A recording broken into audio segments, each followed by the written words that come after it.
Welcome, Warrior fans, to Lindsay, Oklahoma. The Washington Warriors 2-0 facing the Lindsay Leopards 1-1.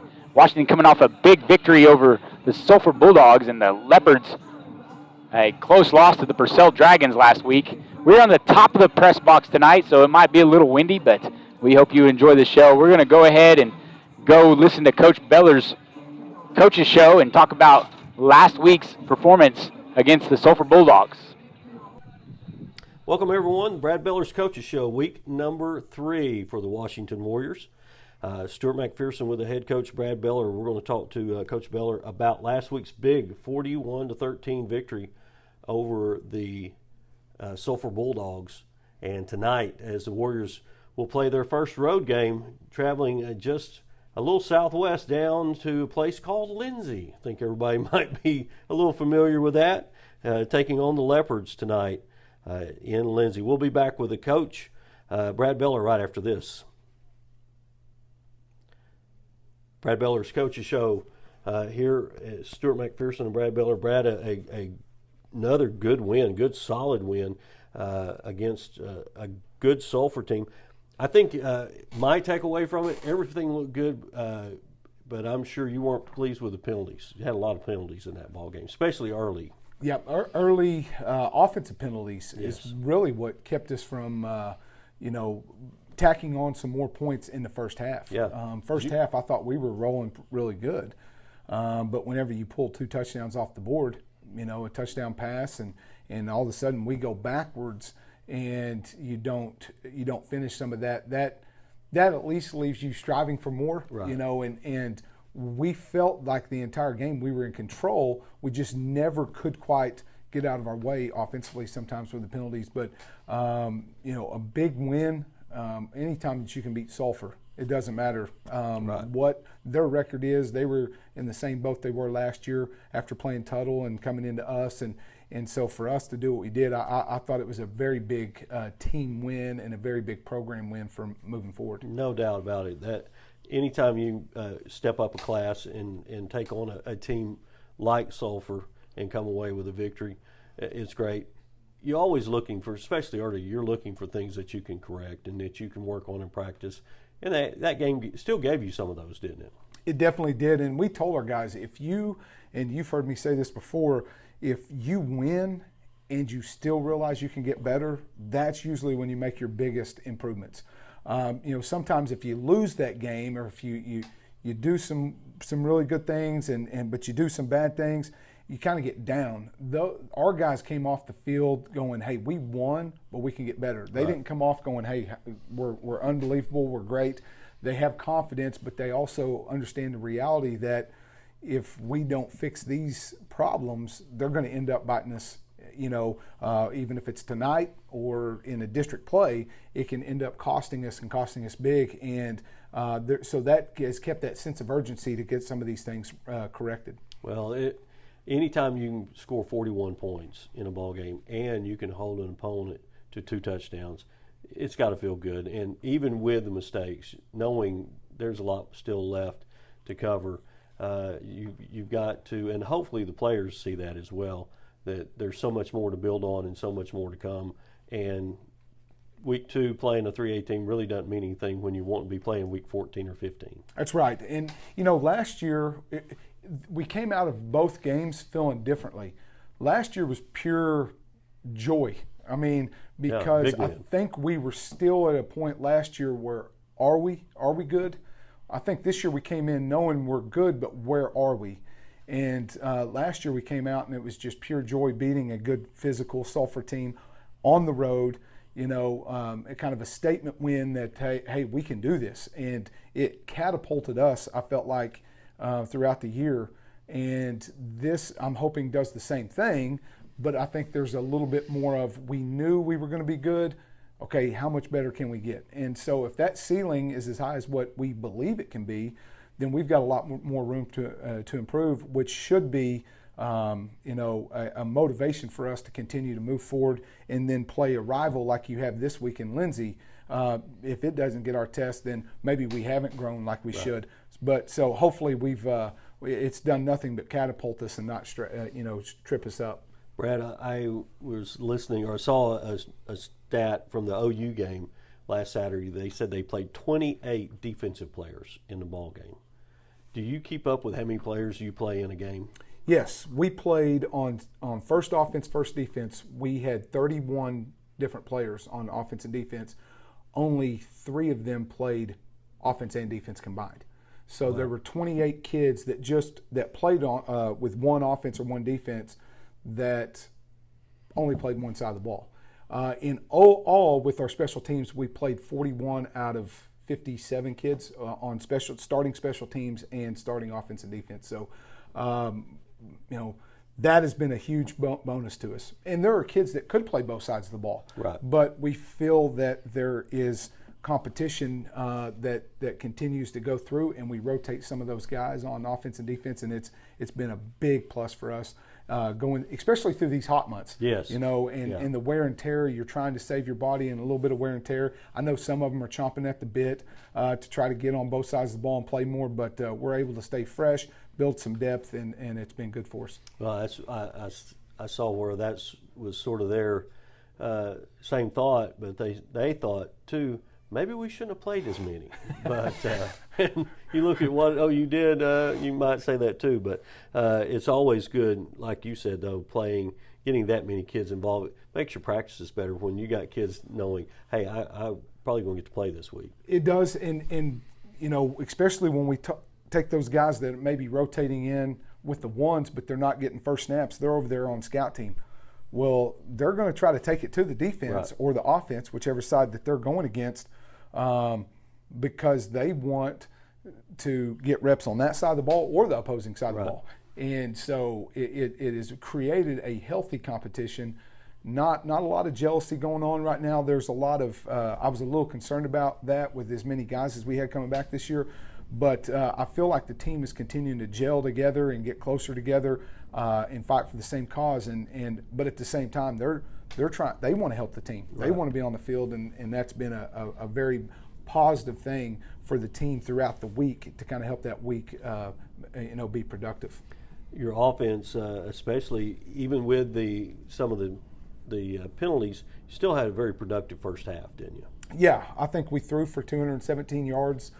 They could not guard Luke or Kobe, and there's going to be not many can, and especially whenever you take a guy like Lane Steele that's sitting in there, and Cage Morris, different guys.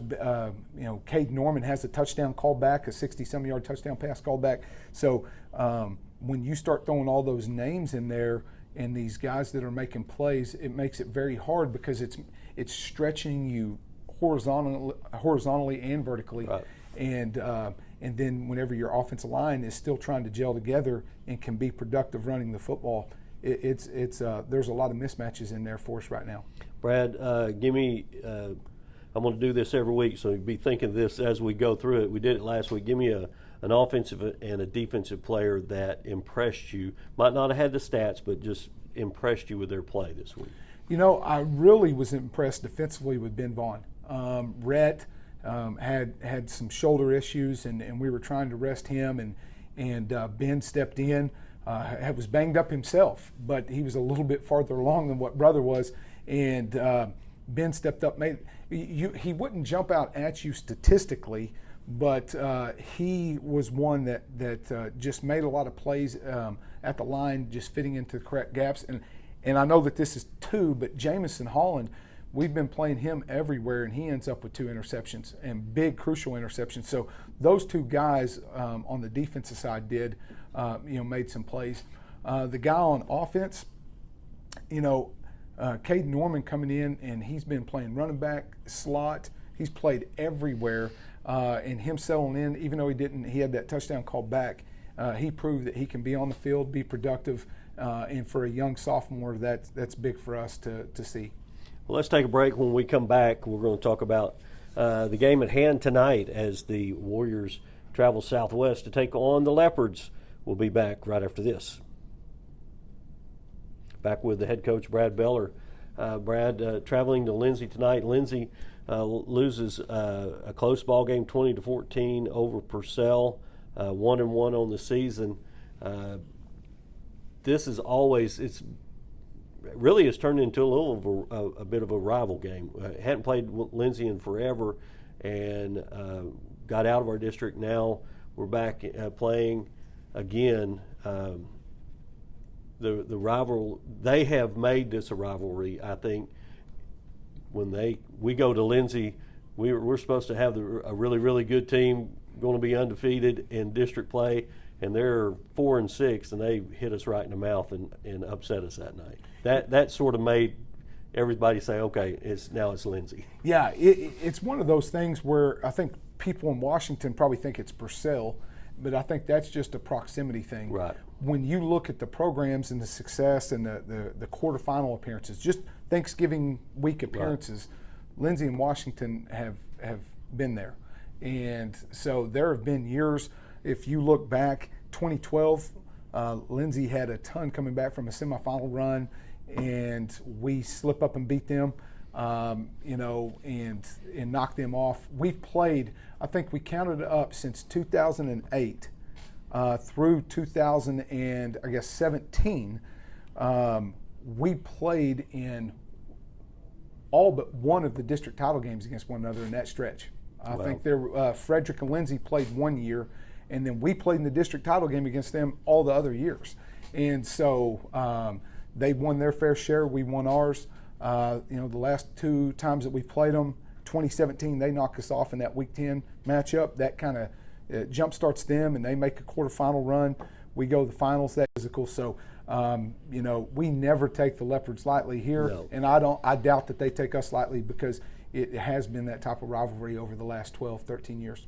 How's practice been? Got a little reprieve with the weather a little bit this week, so that probably helped spirits a lot. It did, and we finally, I felt like, put a full week of practice together with our execution, our intensity, technique. Everything started to kind of mesh together. And so I was very proud of the way that you come off of a big emotional win like that against Sulphur. How are you going to refocus in? And Labor Day probably helped with that. They were able to get away, relax, kind of catch their breath, enjoy the win. And then when they came back on Monday, they were ready to go. So it's been a really good week of practice. You made mention a little bit about injuries. Any significant injuries come out of the ball game with Sulphur? Jake Wells, he hurt his foot, and it was a pre-existing injury that he's had. Rhett was the same thing, pre-existing injury that he had from the summer, both of them from summer, wasn't even football related. And so both those guys had a little bit of a step back. Then we had another shoulder, Baylor Haynes, that could potentially lessen his load, and which hurts our depth a little bit, defense and offensive line. But other than that, just bumps and bruises that you typically get, especially when you play.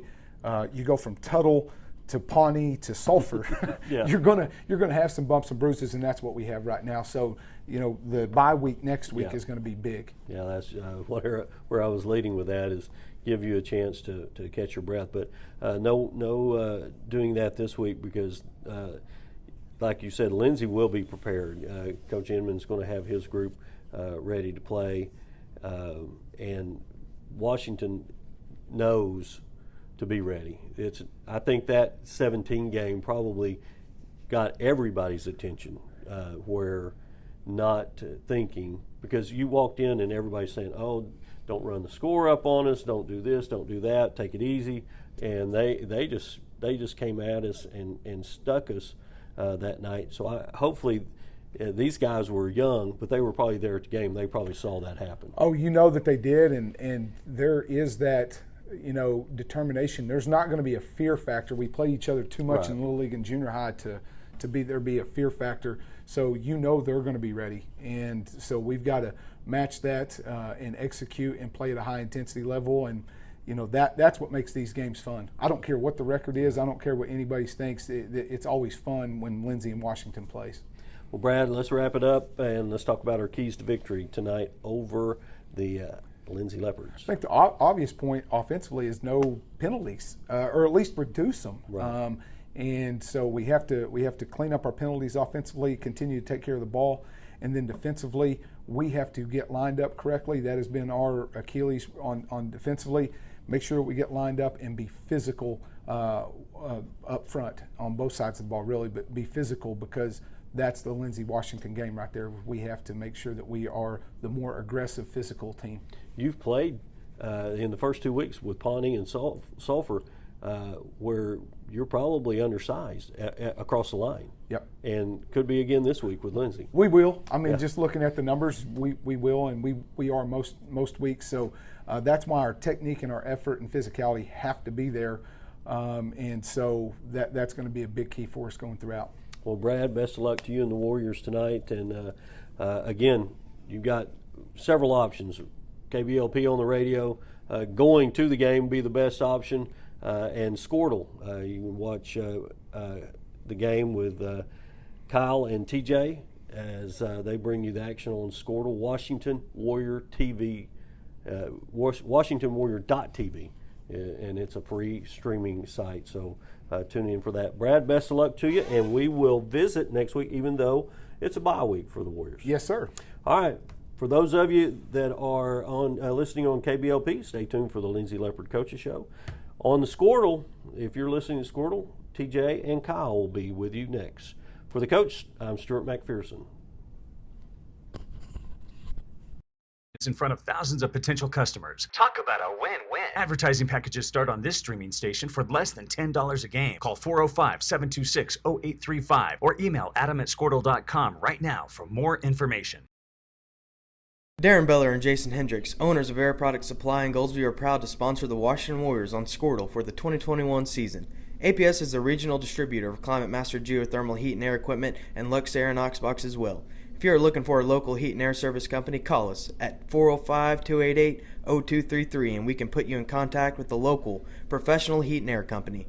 All the employees of APS want to wish Coach Brad Beller and the rest of the Warriors and coaching staff the best of luck this football season. Go Warriors! Team up with Pioneer iVideo and start streaming the most popular TV shows and movies from your favorite devices today. Download the iVideo app and start watching anywhere in your home using Pioneer Internet. Each package includes free high-definition and cloud DVR features like video on demand, Restart TV, and Replay TV, just in case you forget to record a program. Visit gopioneer.com for more details and compatible devices. Some restrictions apply.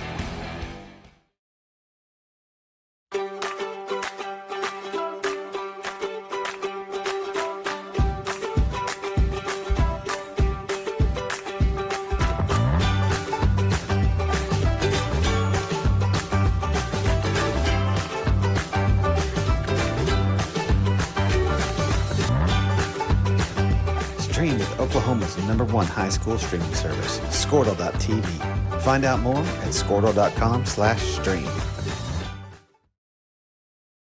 Dr. Matt Dieselhorst at Dieselhorst Sports and Orthopedics can help you get game day ready. Dr. Dieselhorst works with athletes of all ages, taking a coordinated approach to accelerate return to play and maximize athletic performance. His work with pros in sports training, injury prevention, bracing, functional rehabilitation, and imaging works seamlessly with his medical and surgical expertise. Get started by going to Dieselhorst Sports and Orthopedics. Let Dr. Matt Dieselhorst get you back on the field, backing all Oklahoma athletes on the field and off.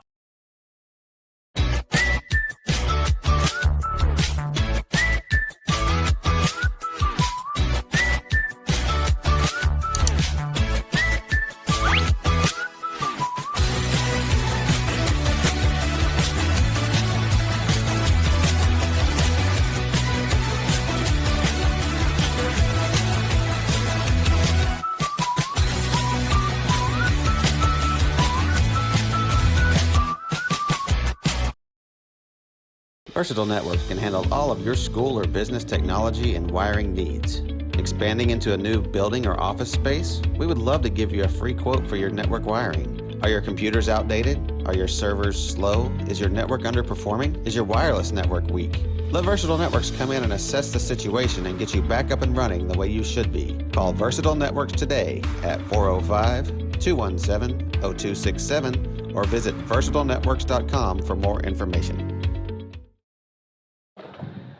Welcome, Warrior fans, to Warrior Football. We are in Lindsay, Oklahoma. TJ Scholes here with Kyle Harris. We're in the Bird's Nest tonight, top of the press box, to see the Washington Warriors take on the Lindsay Leopards And Kyle, we got a pretty good view. What do you think? Yeah, about a mile up from the stadium. A little windy up here though, TJ. Wind. We're hoping that's going to die down. Sorry about that, fans, if it's a little windy in the mics here, but like TJ said, we're on top of the press box, and it's something we can't deal with. So we'll just roll with the punches, TJ. And beautiful night for football though. The Warriors come into the game 2-0, a big victory over the Sulphur Bulldogs last week, where they showed off an aerial attack that we hadn't seen. They showed it off in the first game, but last week, quarterback Major Cantrell threw for well over 250 yards, and a lot of those went to Luke Hendricks. Yeah, and we knew that coming in, TJ. You got 4 receivers. This receiving core, I believe, is probably one of the best in our class in the state. So, you got those guys that you can look to every night. It's going to be easy chip shots for Major. Like we've seen, a lot of small passes. Get the ball to the guys in the open field and let them make the moves. So they're averaging over 250 a game, and on the season, and looking good with the passing attack. And not only is the passing attack doing well, Cole Scott, another 100-yard performance last week, 127 yards on 13 carries, including a 61-yard touchdown run against that stout Sulphur defense. And just impressive little pick your poison on the offense like we talked about recently, huh? Yep, and just like we said, passing games averaging about 250 a game, running attacks averaging about 220, TJ. So, if you can mix both of those up and average for 400 or 500 yards a game, there's not going to be many people that's going to be able to hang with you no matter how good your defense is. So, I feel like last week, talking about the defense, they had a stellar week, really stepped up and surprised us, had a big game, really flying to the ball. Spalding had over 17 tackles last week, TJ, one of the main guys, and, just lights out on defense last week. Get a little caught up in the offense, but I feel like defense really had a good game last week. No, you're exactly right. Coach Beller talked about how, there's been a handful of plays that have counted for big chunk yardage against the defense, but 98 plays that they've had this year have resulted in, less than 2 yards of play. Yeah, so, you give up 200 yards that first week, and I believe one of those plays was, 98 yards? Exactly. And like that. So two drives went 90-some yards against Pawnee, and then last week, 91-yard touchdown run by quarterback Mace Mobley. And so, but you take those big plays away, and then the Warrior defense is really cracking down too. So, but that's to be expected with some guys being replaced from last year's team, Kelton Schultz, the Sanchez brothers, and defensive line that have been around for a while. So the defense is starting to settle in. Coach Beller talked about in his coach's show, got to really watch out for the penalties. They had quite a bit of penalties the first 2 games, and for us to be a championship caliber team, we can't shoot ourselves in the foot. Yeah, and that's expected the first couple games, TJ. But like you said, Coach Beller talked about cleaning that up. As the season moves on, you're going to try to get less and less penalties and try to limit those kind of mistakes. So I'm sure Coach Beller addresses it big time in practice. They get the running in for the penalties they had last week, and just try to clean it up from week to week. We're going to take a short break. When we come back, Kyle will have his keys to the game tonight. You're watching Warrior football on WashingtonWarriors.tv. At Maples Nixon Diesel Horse, we've helped a lot of people, and our goal was to treat each and every person like a friend. And as a friend, we've got your back always. We understand what you're going through. Being lawyers is what we do, but it's not all that we are. We care. We'll stand beside you throughout the entire legal process, not just as lawyers, but as your friends. We are Maples Nixon Diesel Horse, and we are here to help.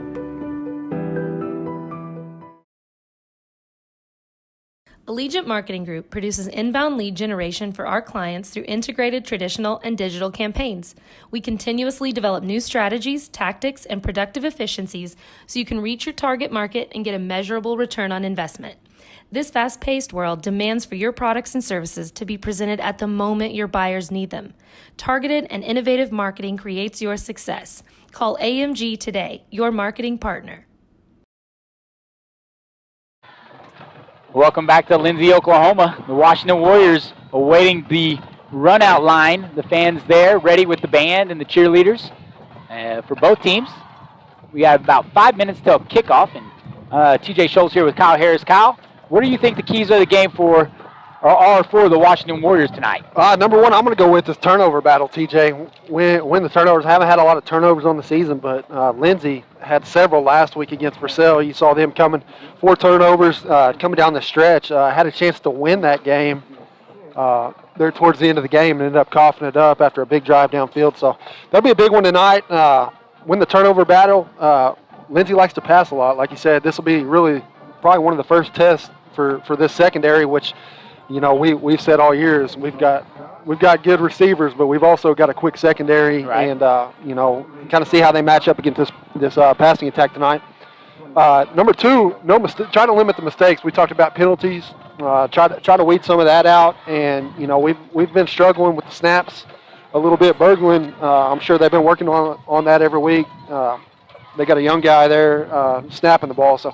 Try to clean that stuff up, clean up the mistakes, and the last one, TJ, play 4 quarters tonight. You know, you're going to have with this team coming in, you're liable to come up and put up some points quick, and you know you're going to get some young guys in there. So it's good to get those young guys in, but you want them to play all 4 quarters and finish the night on a good evening. Very good. Looks like we have the coin toss going on right now, and the Warriors looks like they have won the toss. Or excuse me, they will elect to receive. Lindsay has won the toss, and they will defer till the second half. So the Warriors get to bring their offense out to the field first. Kyle, you mentioned the passing attack. Yeah, -3 total yards against this secondary so far this year. Now we played 2 teams that are predominantly run heavy. I think Pawnee maybe threw it 3 times, and I think Sulphur, they only completed 1 pass, and it was for -3 yards. And so traditionally, Lindsay has been a team that has thrown the ball around, and so the Warriors secondary will have its first test of the season. But I like our chances with Lane Steele and Kobe Scott, Jamison Holland, Luke Hendricks, and Reese Stevens there at the safety position. That's a name, TJ, that we've heard a lot of this year. Really get caught up in them other guys that go 2 ways, but Mr. Holland out there. He's had a big year. Really came up with some big plays on defense, and look to see him tonight in that secondary mixing it up a little bit. Yeah, 2 interceptions by Jamison last week that were huge in the turnover battle against Sulphur.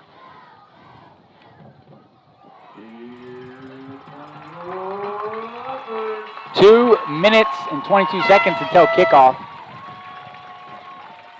And Lindsay takes the field. A huge difference in numbers, Kyle. I was looking at the rosters, and the Warriors have about 60-some players out, according to the rosters, for football, and I feel like Lindsay only has like half that. I mean, yeah. The amount of kids that come out and play football for the Warriors makes a big difference when you start talking about depth. We do suit up a lot of young guys, though, TJ. You got to keep that in perspective. Lindsay may not suit up as many young guys as Washington does, but like you said, we're a young team. Got a lot of talent coming up, and Coach Beller, anytime he can look, when we get up to get those guys reps, the younger guys, he's going to have them suit up and be out here. So that could be bad and be a good thing either way. But here come the Warriors. Warriors wearing their white jerseys, red helmets. Beautiful night for football. Hopefully, like you said, hopefully the wind dies down, but really you can't beat outside in the fresh air of a cool fall night, can you, Kyle? No, it's a nice, cool evening out in the country, TJ. That's right. Small town football, that's what it's all about. Give some fans some stats. We want to thank Mike Spalding for providing us with the stats every week. He does a great job of watching the film and getting us stats from previous games. Washington is averaging 37.5 points per game, only giving up 9.5, averaging 255 yards on the ground and 211 yards in the air. Check this, Kyle. 242 they give up 242 yards per game on the ground. For the entire game, they only give up 240, so it tells you that teams that we played so far have been running the ball. Yep. Lindsay's set to kick off. Back to receive for the Warriors, number 30, Cade Norman and number 26, Braden Arthur. Talking to some guys, they said Cade Norman that he broke that big run last week and got on old Hendricks for getting a little more physical on the block. Had to call back, yeah. Line drive kick. Looks like it goes to Jamison Holland. He tries this left side, and he is brought down by number 15, Jack Dodd, 5'10" junior from Lindsay. Short kick, not a bad return. Start at the 31. That's not bad field position to start the game. That's where the Warriors will take over. Or start their first possession, at the 31-yard line of Washington. Major Cantrell, sophomore quarterback, comes out to lead the offense. Warriors come out with 3 receivers to the right.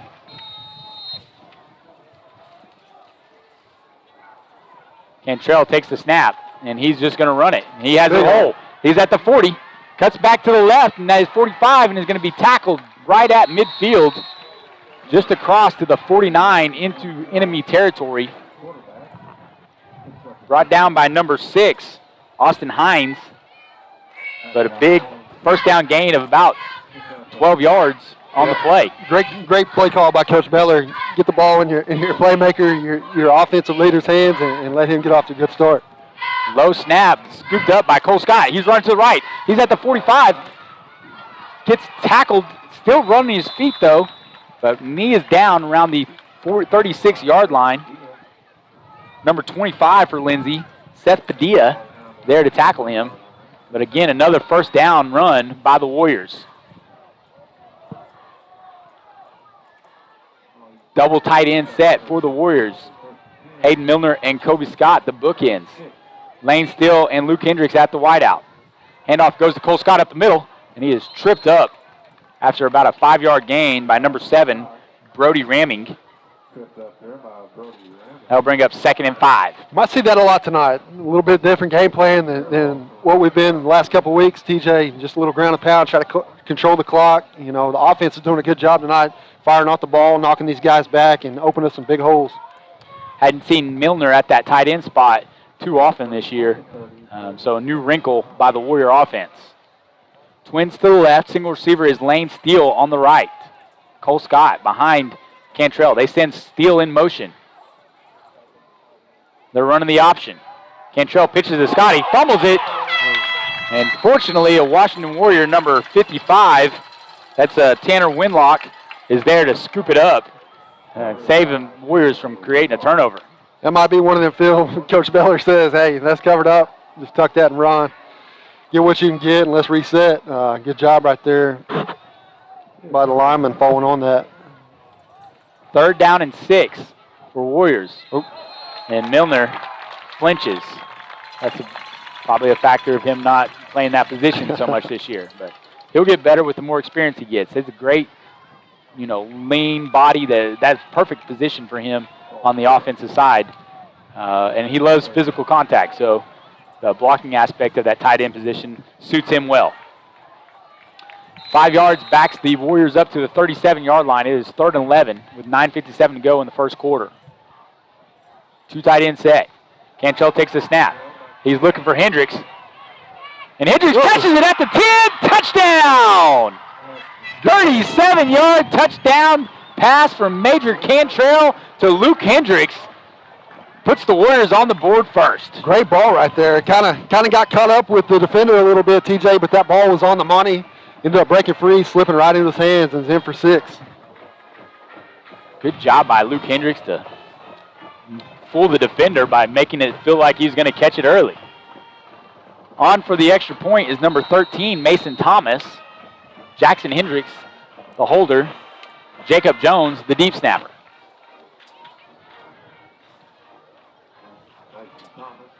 Good snap. Hendricks gets it. Thomas kicks it through the uprights. With 9:47 to go in the first quarter, the Washington Warriors lead 7-0. You're watching Warrior football on WashingtonWarriors.tv.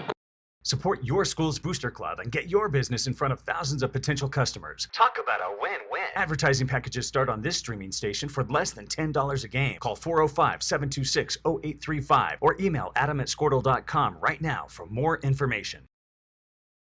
Darren Beller and Jason Hendricks, owners of Air Product Supply in Goldsview, are proud to sponsor the Washington Warriors on Squirtle for the 2021 season. APS is the regional distributor of Climate Master geothermal heat and air equipment and Lux Air and Oxbox as well. If you are looking for a local heat and air service company, call us at 405-288-02. Welcome back to Lindsay. The Warriors strike first.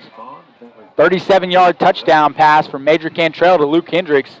Gets the Warriors on the board, and an extra point by freshman Mason Thomas makes it 7-0. Big third down conversion right there, TJ. Warriors kind of dug themselves in the hole with that fumble and penalty there, but was able to crawl out of it and make the best, get some points on the board. Kobe Scott with the kick, and Vaughn picks it up at the 10 and tries to run it through. Ball's out. We got it. Washington ball. Warriors recover. Kyle, you called turnovers as the key to the game, and it looks like, I can't tell who recovered. He's either 25 for the Warriors, which would be Isaiah Tyler, or number 38, Mason Singletary. One of those two young men was able to come up with the ball, and the Warriors will take over again at the 26-yard line of Lindsay. We need a replay button right there. We got that coming. It hit the ground, kind of bobbled a little bit, and I don't know if somebody hit him, but that ball came out flying on the ground. So good job right there, creating a turnover and get this O back on the field. As this production crew gets bigger, Kyle, we will have instant replay on here. I don't know if we'll have the telestrator for you to draw on, though. Warriors come out 5 wide. New formation by the Warriors. They send Cade Norman in motion. Fake the handoff. Looking to strike. Cage Morris on the slant. Got it. And he catches it at the 11-yard line. 15-yard gain by the sophomore receiver. Once again, Cantrell threading the needle in a double coverage right there. I didn't think that ball was going to get through. I figured there were some hands in there going to knock that thing away, but like I said, threaded in there. Good catch by Morris, and big first down for Washington. Warriors come out, spread formation.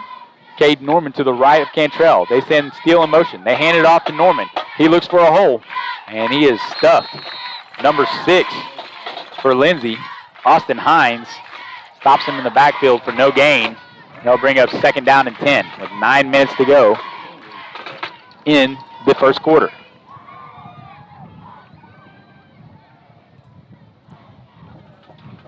Cole Scott back in the game for the Warriors.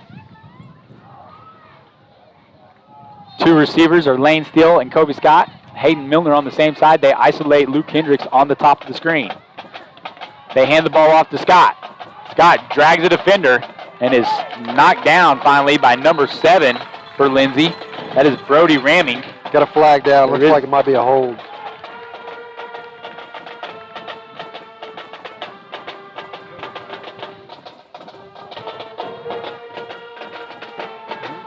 And you're right, Kyle. It is a holding penalty. Back them up 10 yards. That'll make it 2nd and 20 for the Warrior offense. Penalties. We gotta watch out on those penalties. Yeah, some of that you probably call holding on every play, though, right, Kyle? Yeah. You were definitely not. You were on the line, right? you know that. You probably got away with some holding when you were in high school. 2 tight end set for the Warriors. Cantrell takes a snap. He's looking for Kobe Scott in the end zone. Touchdown Warriors! Jump ball to Kobe Scott, and he's able to come down with a 21-yard touchdown reception from Major Cantrell. I'll tell you what, man. Major has a heck of an arm, but me and you might be able to go play quarterback with this receiver core. You throw it up and let him go up and get it. But like you said, great pitch and catch right there. Threw that ball up. Kobe went up and got it. Went up big time and got it. And Warriors, another 6. Mason Thomas on for the extra point. Snap's good and down. Kick is up. And it's good. And with 8:22 to go in the first quarter, the Warriors lead 14-0. You're watching Warrior football on WashingtonWarriors.tv. 233, and we can put you in contact with the local professional heat and air company. All the employees of APS want to wish Coach Brad Beller and the rest of the Warriors and coaching staff the best of luck this football season. Go Warriors! Team up with Pioneer iVideo and start streaming the most popular TV shows and movies from your favorite devices today. Download the iVideo app and start watching anywhere in your home using Pioneer Internet. Each package includes free high-definition and cloud DVR features like video on demand, Restart TV, and Replay TV, just in case you forget to record a program. Visit gopioneer.com for more details and compatible devices. Quick scoring offense by the Warriors has them up 14-0. 8:22 to go in the first quarter. Kobe Scott set to kick. Another line drive kick. Lindsay recovers at the 15. Number 8 for the Leopards. Jacob Vaughn sets up the Leopard offense at the 25-yard line. First time we get to see him now because they turned over this first kickoff. So two possessions here, and we're getting ready to see this Leopard offense for the first time. So not many times that's going to happen, but we'll take it for everything. Familiar face for the Lindsay Leopards at quarterback is Cash Barrett, former Washington Warrior, running the offense. And looks like number 8, Jacob Vaughn, trips up a little bit and is down for a 2-yard loss. Check that. It's number 6, Austin Hines. Bring up 2nd and 13 for the Leopards. Leopards coming out with 3 receivers to the left, single receiver to the right. Cash Barrett at quarterback, and Austin Hines, the running back, to his left. Barrett takes the snap, rolls to the left, looking to pass. Now he's going to run, and he is met by Keller Howard and number 33, Lane Spalding. We'll be calling his name a lot. Have a feeling, Kyle. Yeah, he came up blitz from the other side, was running him down, and like I said, 36 had him keyed up right there, and Spalding, he's going to be flying to the ball all night. 17 tackles last week, 15 the first week. 3rd down and 11. Barrett takes the snap, looking to throw, has a receiver, and he drops it. 25, Seth Padilla drops the ball. And that's going to bring up 4th down and 11 for Lindsay. Had him open there, too. It was a little 10-yard, come back and look at it. And like I said, Warriors were playing off the ball a little bit, had him wide open, just hit him right in the hands, and Leopards will punt here on 4th down. Let's see if Lane Steele can do something here. He's got electric speed and playing with his grandma on his mind right now, so let's see if he can do something for his grandma. High punt. Man. Going to bounce at about the 40 and takes a Leopard bounce inside the 30 down to the 26-yard line. Lane had no chance to receive that one with the height on it. Got a flag down over there. Looks like it's in the vicinity of holding, but also had a little confrontation here on midfield. We'll see what the officials come up with.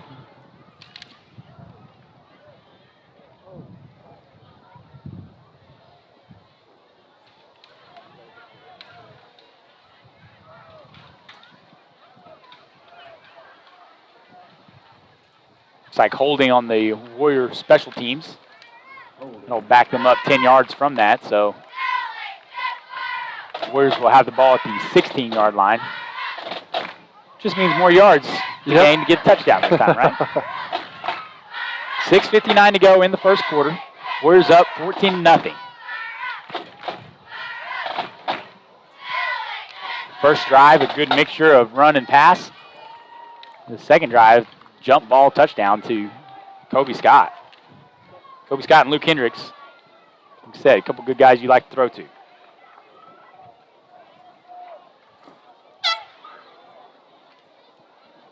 Warriors come out with Luke Hendricks and Lane Steele at the receiver positions. Kobe Scott and Hayden Milner at the tight ends. Splitting the line of linemen. Cole Scott behind quarterback Major Cantrell. Low snap. Cantrell's able to corral it and hands it off to Cole Scott, and he's able to push through the line of scrimmage to the 25. Tackled by number 7, Brody Ramming. He's had a busy night so far. Tell you what, 9-yard gain, make it 2nd and 1. If I was Milner, I'd be hollering it. I don't even know if I'd call him Coach Beller. I'd say, look here, Brad. You're moving me the offense. You need to throw one or two of them balls to me. Handoff goes to Scott, and he pushes the pile forward for a first down. Tackled by number 50, Trace Adams, for the Leopards. But the gain's good enough for a Warrior first down. Ball's at the 29-yard line. Warriors looking to ground and pound a little bit right here.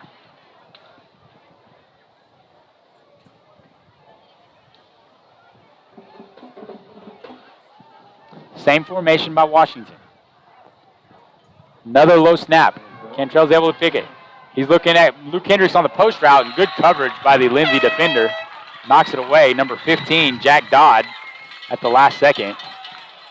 Yeah, Hendricks won the pass interference right there, but like you said, Dodd, that's pretty good coverage by him over the middle, stepped over the top, swatted that away, and Warriors will reset here on down.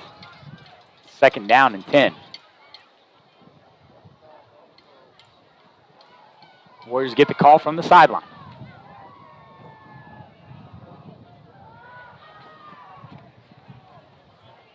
They send Lane Steele in motion. They hand it to him on the jet sweep. He's at the 30. He cuts up the field. He's at the 50. 45, high stepping.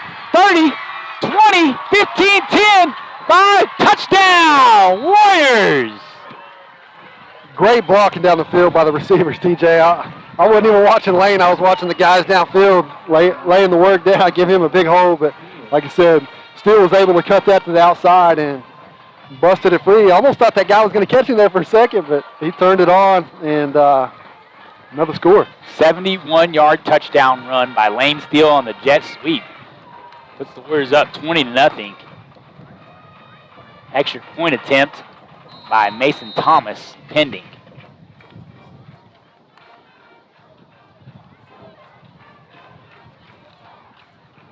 Kick is up, and it's good. With 5:45 left to go in the first quarter, your Washington Warriors lead 21-0. You're watching Warrior football on WashingtonWarriors.tv. Some restrictions apply.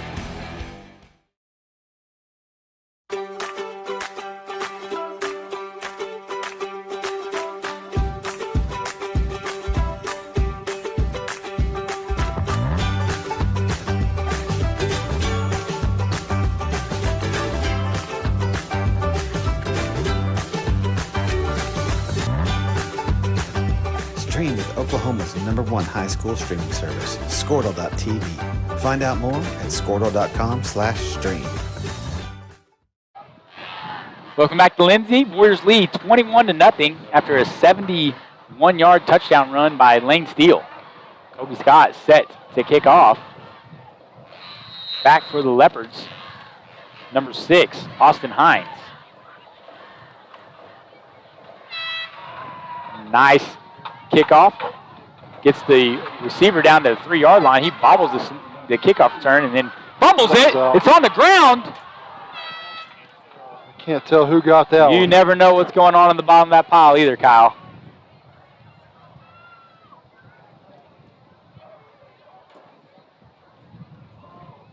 Looks like one of the blockers, number 59, Aiden Ramage, is able to recover the ball. That definitely wouldn't have been good for the Leopard offense.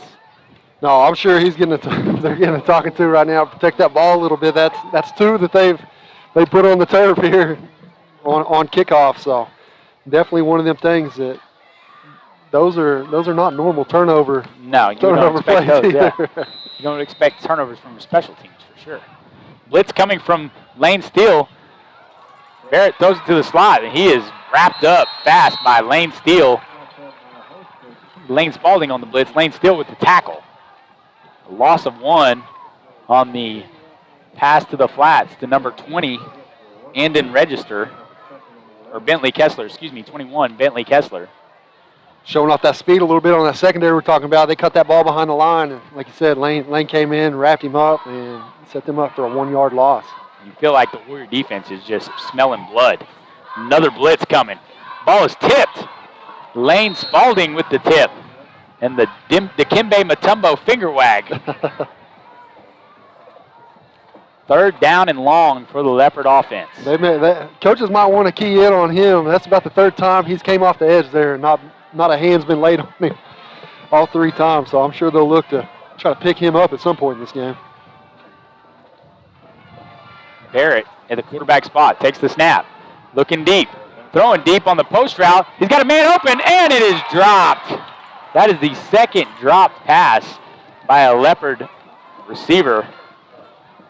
That could have made a big play. Got lucky there. He had a step or two on Steele, and like I said, just another ball that's hit him in the hands and wasn't able to bring in. So Warriors kind of scaled by that one, but Lindsay will have to punt here on 4th down. Back to punt for the Leopards is number 21, Bentley Kessler.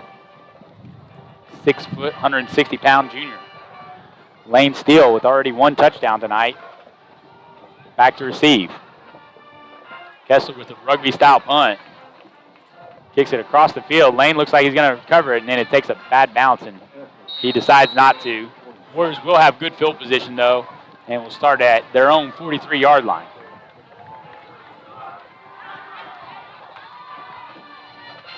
Still waiting for that wind to die down, TJ. Still probably about 10, 15 mile an hour. They said later it's supposed to lay down a little bit, but man, what a great evening for some football. Nice and cool. Probably 80 degrees right now? I believe so. This week has been some of the best weather we've had in a while. Enjoyed getting up early in the morning, and enjoying the cool weather. I was about to say you got up and ran or something. No. I was about to say that. I know that ain't happening. Cantrell comes out with his offense. They have Cade Norman now at the bottom of the field for the receiver. They take the snap. They're looking to pass. Double move. He's got Luke Hendricks open.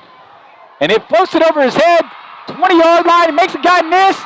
And is finally brought down by number 7, Brody Ramming. Little underthrown by Cantrell, but that tends to happen when you're throwing to Luke Hendricks. Your guys got you, man. That's what we were talking about earlier. You just got to throw it up, and great job right there, man. These receivers, the way they can pinpoint the ball in the air, catch the high point, and make an adjustment on it. Great job right there by Hendricks coming back to that ball. Hendricks with 150 yards receiving last week, looking at another big game tonight. Handoff goes to Cole Scott, and he's met in the backfield by number 54, Dagan Harrell. About a yard on the play. We're going to have 2nd and goal from the 4.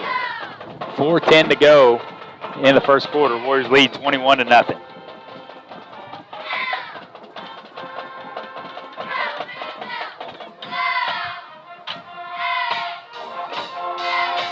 Cantrell getting the call in from the sideline, barking it to his teammates.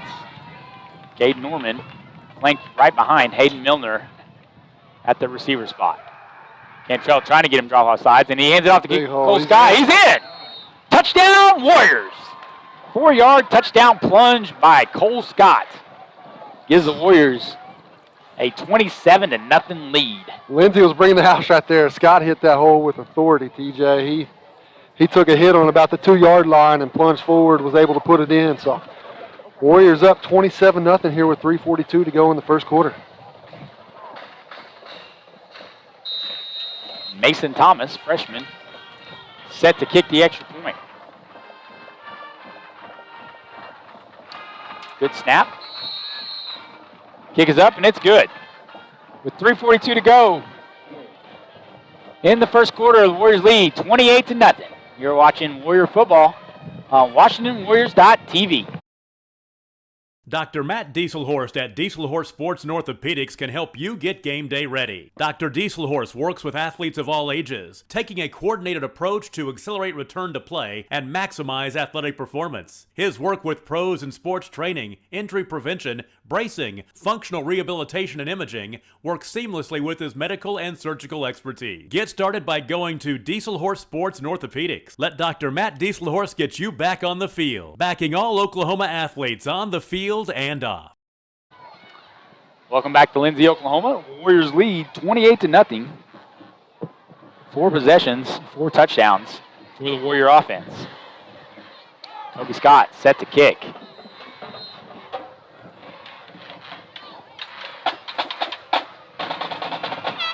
Short kick. Takes a bounce at the 20. Covered by Brody Ramming. And he almost loses the ball. Able to pick up 5 yards on the return before being tackled by number 38 for the Warriors, Mason Singletary. A lot of young guys out there, a lot of freshmen, man. Yep, freshman Mason Singletary. Long, athletic. Field goal kicker. Yep. Mason Thomas. You got sophomore right now, linebacker Keller Howard. I think he's in there for Rhett Vaughn, I believe. Rhett nursing a shoulder injury. Barrett takes a low snap. They're running the bubble screen to the receiver. He's got some room to run. He's at the 30 and pushed out of bounds. Tackled by number 3, Kobe Scott. Good play design there by the Leopards to finally get them their first down of the game. Yeah, Washington was playing off the ball a little bit. Might have been a hold right there on the edge, but, 28-0. You're probably not going to get that call right here in the first quarter. So.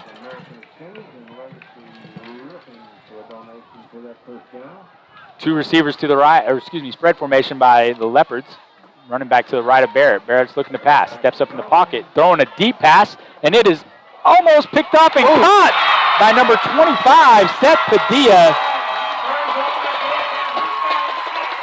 And he scores a 75-yard touchdown for the Leopards. I didn't know if that was a bobble, going to be a pick. Like I said, good job right there looking that one in. Hallman about to come up with a pick, but, Lindsay flexed a little bit up 28-0 and was able to 2-play drive there, put some points on the board. So they're not backing down. Set to kick the extra point for the Leopards is number 2, Ty Ferguson. Almost there on the block was Lane Spalding, but Ferguson was able to get the kick off, but it was no good. Quick strike by the Leopards gives them still has the Warriors up 28-6. Watching Washington Warrior football on WashingtonWarriors.tv.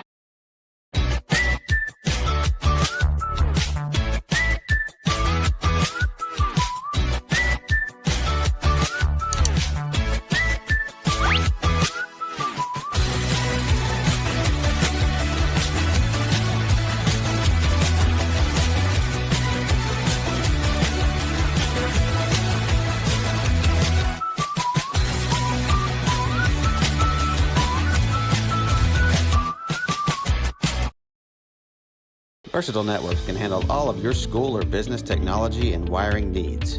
Expanding into a new building or office space?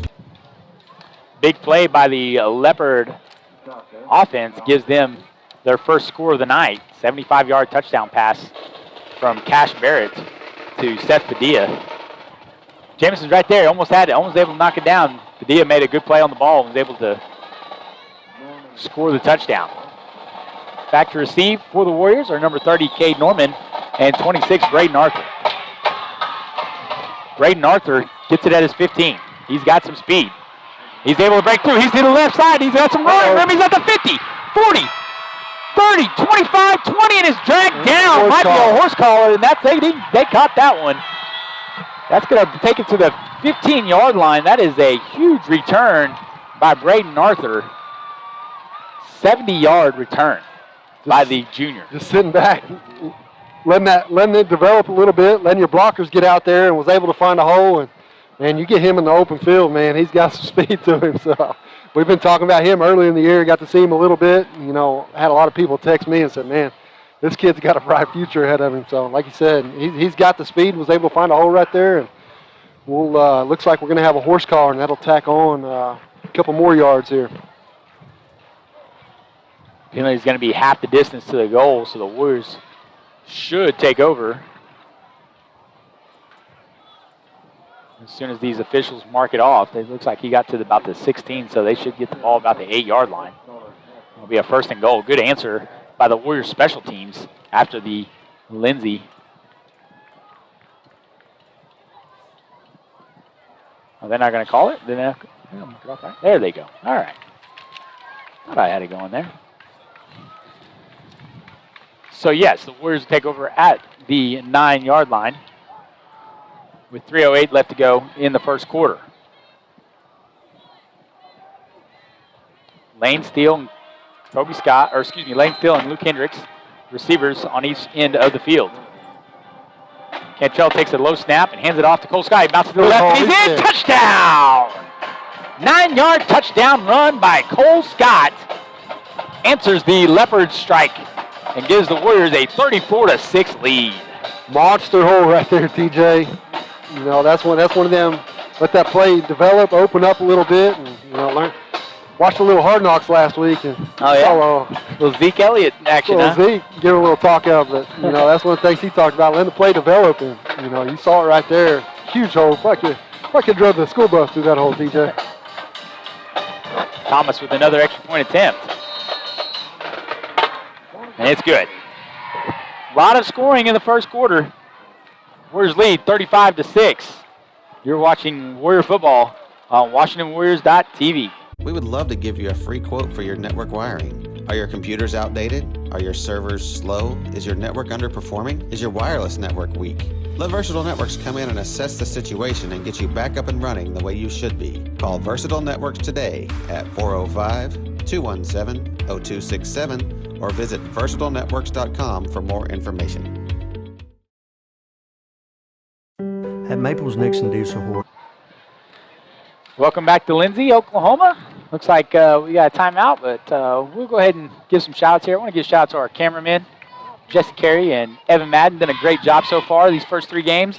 We're trying to recruit some more, but these guys have been the first ones to step up for us, and they've done a great job, and we look forward to working with them in the future. Only sophomores, so we got them for a couple more years. Might hear them on a junior high game or two here before too long. That's right. We're going to try to broadcast Monday. We're going to broadcast the JV game, and that'll be their debut. They're going to try to see what they can do in the color. He's shaking his head, not even looking at us right now. So. And the play-by-play stuff. So we're trying to use this platform as a kind of like a career tech kind of thing, Kyle. People that are interested in maybe being broadcasters or producers can use this as some experience, and if that's a field they choose to get into. Then, well, like you said, we've got a Washington alum that's Paige Taylor broadcasting right now. She'll be joining us next week. I'll be going to Chickasha for the regional cheer, and we'll be broadcasting that. And we'll have a former cheerleader, Paige Taylor, basically being the professional, because I do not know what I'm talking about when it comes to cheer. I might have my cheer dad here. You better get hype, man. Cheer's where it's at. Kobe Scott with the kickoff down about the 15-yard line. Lindsay recovers and takes it to the... Oh, he breaks free. He's got room now. Being chased by Cade Norman, and Cade Norman tries to go for the strip and able to bring him down in Washington territory at the 47-yard line. Everybody kind of gave up on that play, Kyle. He got bottled up, and they thought the play was dead, but the runner for Lindsay just kept his legs going and had a good return. Yeah, like you said, I'm just like you. I thought that play was dead. Everybody got bottled up right there, and we thought he was in the middle of the pile, and like you said, was able to. Nobody out there, TJ, was able to bounce it out and give the Lindsay Leopards good field position starting on the 48 right here. Leopards still fighting, even though they're down 35-6. Barrett takes snap. Spalding on the blitz, and they run it right at him, but he is not fooled and is able to take down number 8, Jacob Vaughn, with the tackle by Lane Spalding for about a 2-yard gain. Bring up 2nd down and 8 with 2:42 to go in the first quarter. We've had a lot of quick linebackers come through here, but he might be one of the quickest to ever hit the hole and come off the edge there, TJ. A kid that we weren't sure was going to be able to play this year because of his shoulder injury, and he's making the most of his senior year.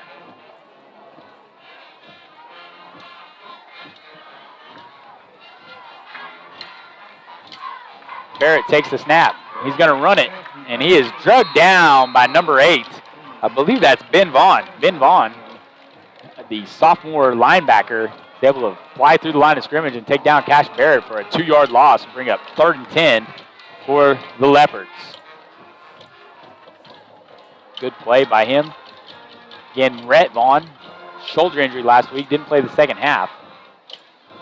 Barrett looks left, Steps up in the pocket, and he is sacked by Rope Scott. Picked that Balls up, and they're calling him down in the dirt, or incomplete. I don't know about that. You see Brad running out there. Oh, man, Rope Scott doesn't even get credit for a sack. Called it incomplete. Man, that was close. Good pressure there by the senior lineman. Brings up 4th down. Got to think Lindsay's got to go for it, right? I'm going to have to go talk with Ben Vaughn on that. Say, man, you don't fall on that when you pick it up. No matter what the coaches say, you better pick that one up. Barrett takes the snap, throws out a swing pass to running back number 8, Jacob Vaughn, and he is struck down by Jamison Holland. And let's get that other guy. Who is that? 33, of course, Lane Spalding. And that's a turnover on downs by the Leopards. Give the Warriors good field possession again. Minute and 40 to go in the first quarter. Warriors have the ball at their own 45. On their own 45-yard line. With 1:40 remaining in the quarter. Warriors have scored on each of their 7 possessions in the first quarter, or 5 possessions, excuse me.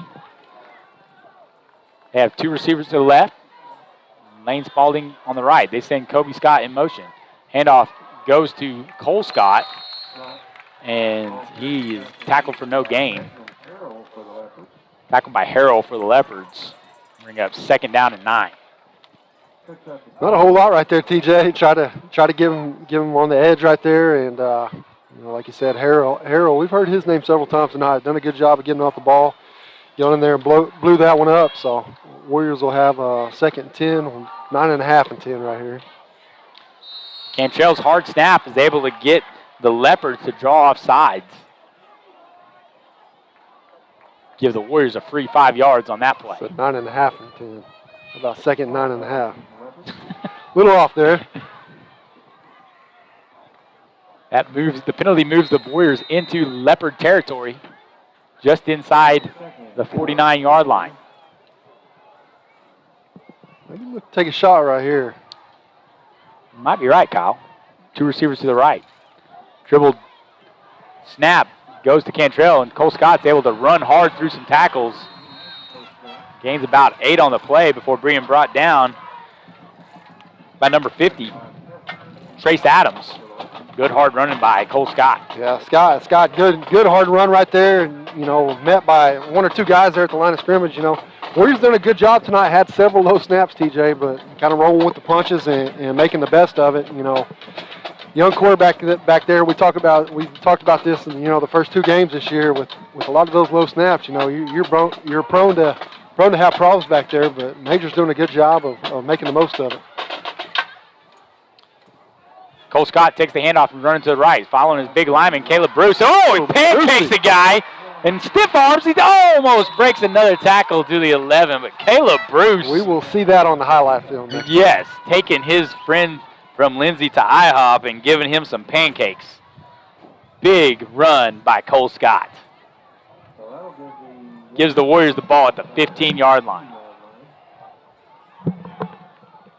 Warriors playing fast now.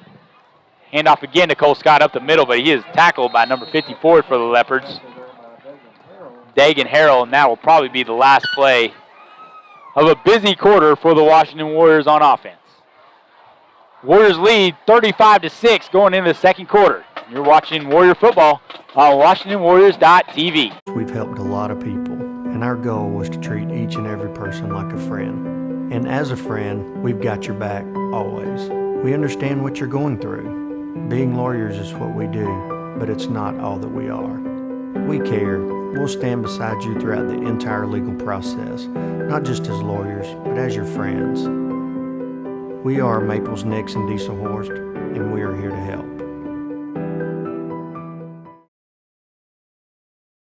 Allegiant Marketing Group produces inbound lead generation for our clients through integrated traditional and digital campaigns.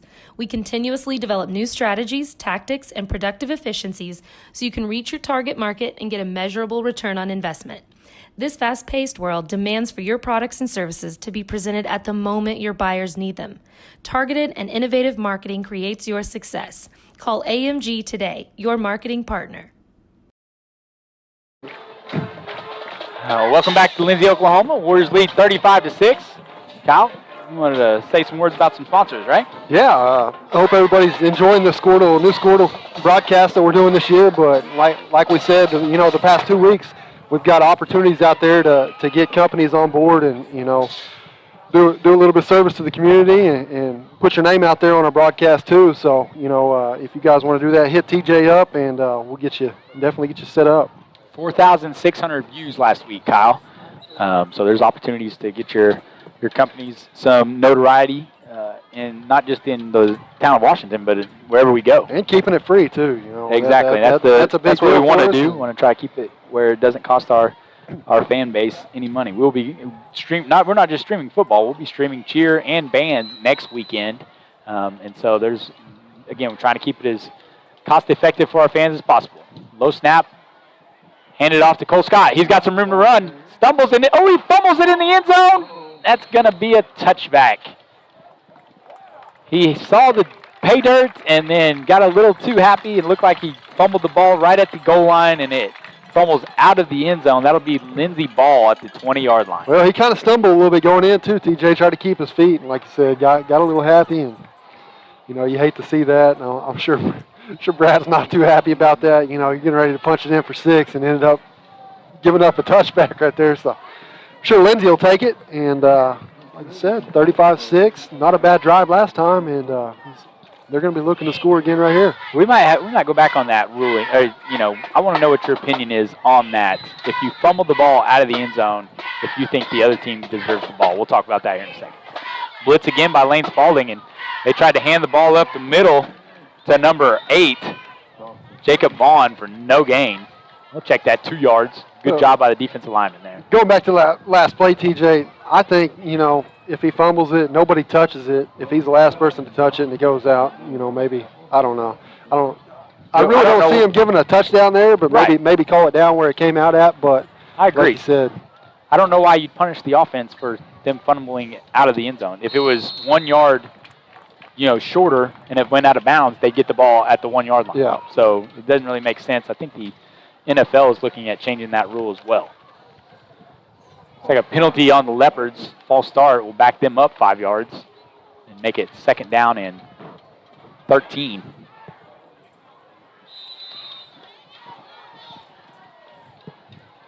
Warriors being very aggressive on the defensive side of the ball.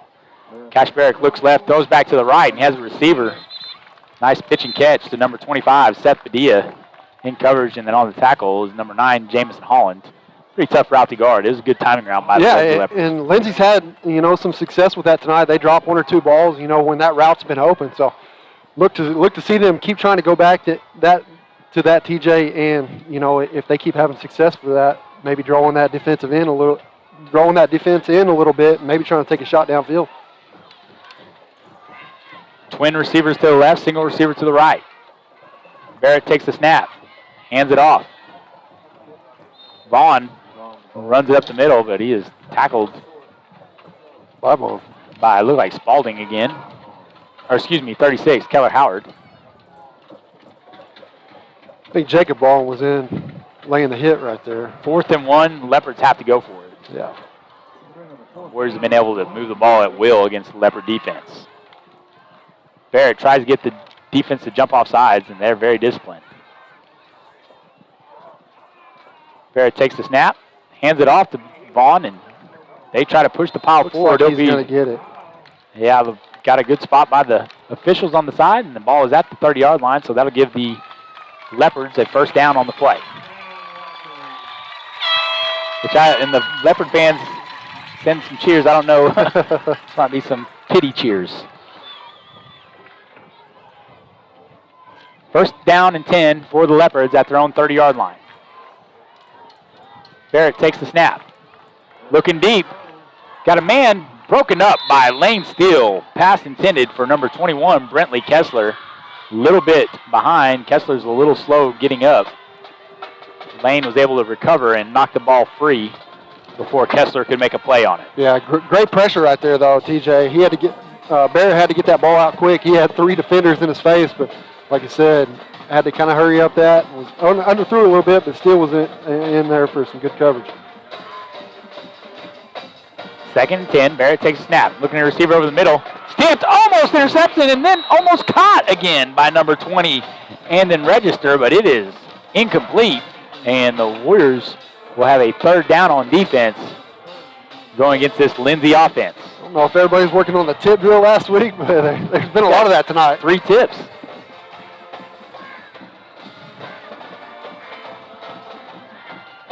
Look like 3 receivers to the left for the Lindsay Leopards. Warriors trusting their corners on their islands. Oh, false start by number 20, and in register, trying to get a jump on the snap. That'll make it 3rd and 15 for the home team. Kind of makes it obvious what they had on the mind right there. Lane Steele up right next to the receiver, playing some bump and run coverage. Now he backs up off on this 3rd and long play. Barrett's looking to throw it deep, just throws a jump ball, and it is caught. 25 with the 75-yard touchdown run last time. Seth Padilla again with another 75-yard touchdown reception. And the double coverage just slipped right behind him, and like I said, Barrett just threw it up right on the money, and Padilla put the Leopards on the board again with another big score.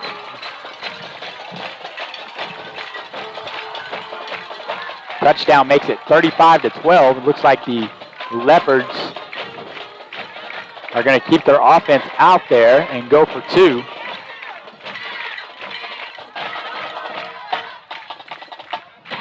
Nope. They have Ty Ferguson there. I saw the quarterback still out there. He still might be out there. Can't see Cash Barrett. I saw his number. Maybe he's the deep snapper. We'll see. Ty Ferguson for the extra point. Snaps down, and it's blocked. Blocked by, I saw Lane Steele and Keller Howard there. Yeah, Ben Vaughn was going to, or not Ben, but Vaughn was going to go pick that up, and he was trying to go get some points. He forgot the high school changed that rule a couple years back, and not possible anymore. With 10:01 left to go in the first half, the Warriors lead 35-12. You're watching Warrior football on WashingtonWarriors.tv. Support your school's booster club and get your business in front of thousands of potential customers. Talk about a win-win. Advertising packages start on this streaming station for less than $10 a game. Call 405-726-0835 or email adam@squirtle.com right now for more information. Darren Beller and Jason Hendricks, owners of Air Product Supply in Goldsview, are proud to sponsor the Washington Warriors on Squirtle for the 2021 season. APS is the regional distributor of Climate Master geothermal heat and air equipment and Lux Air and Oxbox as well. If you are looking for a local heat and air service company, call us at 405-288-0233 and we can put you in contact with the local professional heat and air company. All the employees of APS want to wish Coach Brad Beller and the rest of the Warriors and coaching staff the... Welcome back to Lindsay, Oklahoma. Lindsay scores on a 75-yard touchdown pass from Cash Barrett. Set to kick for the Lindsay Leopards is Pedro Menchaca. Vote for Pedro. Back to receive is Cade Norman and Braden Arthur. Onside kick. Great recovery there by number 28. Great job by the Warriors. Number 28 would be Jake Coles. Good job by that young man staying aware on that onside kick because it was set up nice for the Leopards. Yeah, another young guy stepping in there. You know, we've seen him, get some reps this year, and good job of being aware of that. We should have known right there that was coming, but Lindsay trying to take a shot right here, down 35-12, and Warriors going to start out with some great field position. Warriors do not need to let the foot off the gas. They need to stay disciplined here. It was on the way to scoring a touchdown last possession before fumbling it. Come out with 2 tight ends and 2 receivers. Running back is Cole Scott behind Cantrell. Cantrell gets the snap. He's looking to score. He's got him. He got Luke Hendricks. Luke Hendricks is open at the 20. He catches it. Makes him miss. 10. 5. Touchdown. I wonder when this flag's going to be. 50-yard touchdown pass from Major Cantrell to Luke Hendricks. I don't know if they're not going to call offensive pass interference. Are you kidding me? That's a little odd, TJ. Got the sideline official over here 50 yards behind the play and throws a flag 5 minutes late, but we'll We'll take it there, or Lindsay will take it and bring the Warriors back behind the sticks here. I don't know about that one. Can you fault the guy for being stronger than the corner? He just stuck his arm out there and the kid couldn't get through with the arm. Pass interference will back them up 15 yards. I'll throw it again right here. Warriors will have the ball at their own 35 now. First down and 25 for Washington. They send Steele in motion. They hand it up to Cole Scott up the middle. And he is tripped up. Number 6 for the Leopards, Austin Hines, is able to stop him at the line of scrimmage, and it'll be 2nd and 25. Yeah, unfortunate penalty right there. Not a bad run by Scott to get him second down, get him a little bit closer. But you know, Washington right here, they're going to have a little test. They're playing quite a ways behind the sticks. Leopards with a little bit of momentum. Cantrell takes a snap. He's throwing it deep. And it is overthrown. Pass intended for Lane Steele.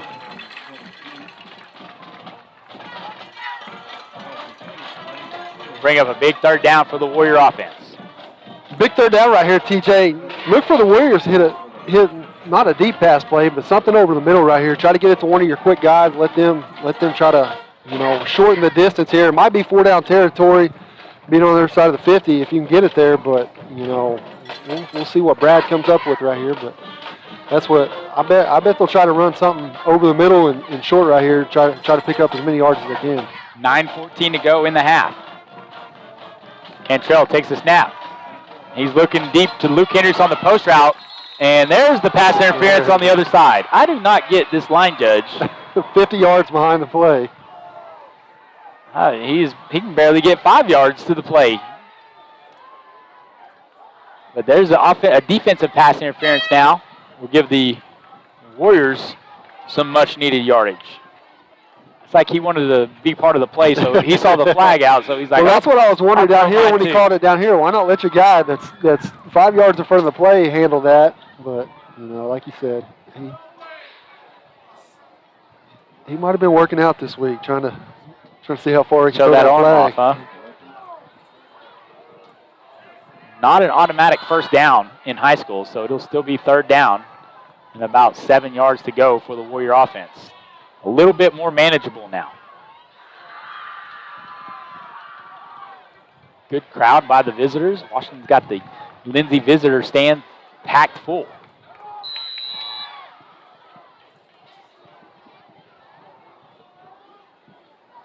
Lane still goes in motion. Runs behind the quarterback. He's looking for Kobe Scott. Kobe Scott bobbles but catches at the 40. He's at the 30, and he is tripped up and tackled by number 21, Bentley Kessler. And not before a big first down gain, or yards good enough for a first down by Kobe Scott, the big 6'4" senior. Yeah, good job of Kessler right there running him down because Hendricks, I don't know if you were watching downfield, had that guy locked up. So if he would have got free, he was going to be in for 6. But Lindsay dodged the bullet right there. Warriors have the ball at the Leopard 21-yard line.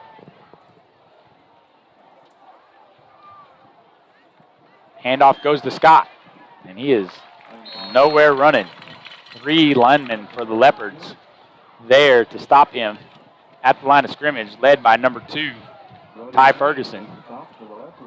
Lindsay starting to key in on that running game just a little bit, TJ. You know, Washington started out hot out the gate, you know, was able to put some yards on the ground on paper, but, you know, Lindsay, they made some adjustments and done a good job of shutting down this Washington running game.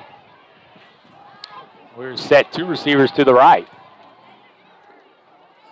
Cantrell takes a snap, hands it off to Cole Scott, trying to get to the edge, and he does. There is a flag. It looks like holding. He's able to spin off a couple defenders before being brought down, but this one looks like it might be coming back. Looks like they're going to get Milner there on the edge, trying to catch those guys coming off the edge. Scott bounced that to the edge. You know, could have cut that back up inside, but looks like Washington will get another penalty tacked on.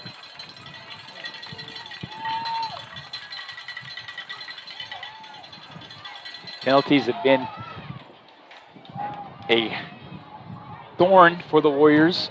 Probably one of the only negatives that they've had so far this year. Yeah, I'll be curious to see what the total yardage penalty-wise has been this game. I don't know if we're going to get stats. We're a mile away from Bob tonight. He said he didn't want to climb all the way up to I don't know if he's smart enough to take a perch. picture from his phone. He lacks in his technological inclinations. Yeah. You spit out the big word for me there. Second down and long for the Warriors. 8:02 left to go in the half. Warrior offense has not scored since the first quarter. Fakes the handoff to Cole Scott, and throws it to Kobe Scott. And Kobe's tackled by a couple of Leopard defenders. First met by number 7, Brody Ramming. They'll pick up a good chunk of yards on second down and make it a third down and about 14 for the Warriors. Be 4-down territory here either way. But let's see what Coach Beller draws up on third. Cantrell trying to get the defense to draw off sides. Or unsuccessful. I said Coach Beller, Coach Autry. And it looks like they're going to call a timeout. The Warriors will take one with them. You're watching Warrior Football on WashingtonWarriors.tv. Best of luck this football season. Go Warriors! Team up with Pioneer iVideo and start streaming the most popular TV shows and movies from your favorite devices today. Download the iVideo app and start watching anywhere in your home using Pioneer Internet. Each package includes free high-definition and cloud DVR features like video on demand, Restart TV, and Replay TV, just in case you forget to record a program. Visit gopioneer.com for more details and compatible devices. Some restrictions apply.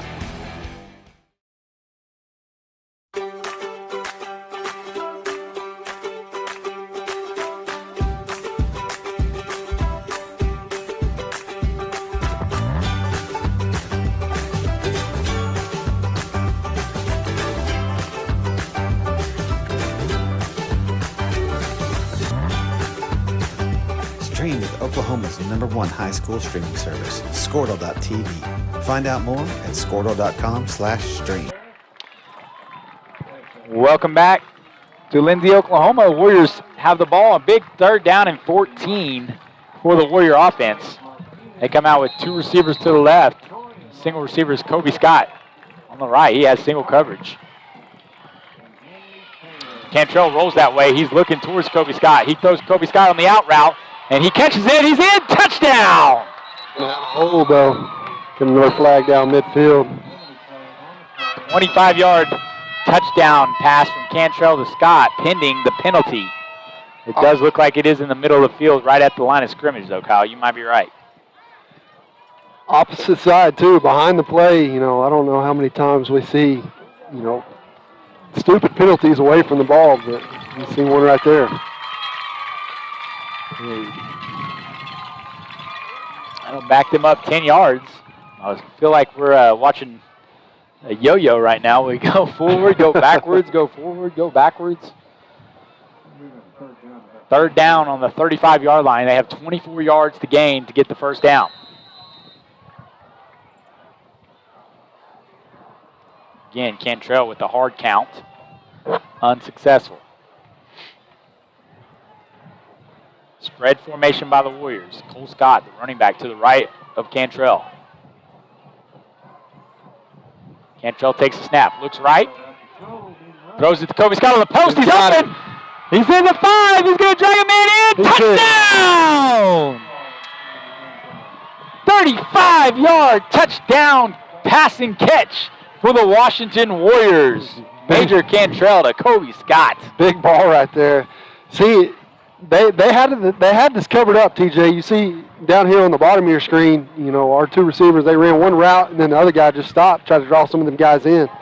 But, great ball by Major. Put it on the money to Kobe over the middle, and, big third down conversion right there for a touchdown.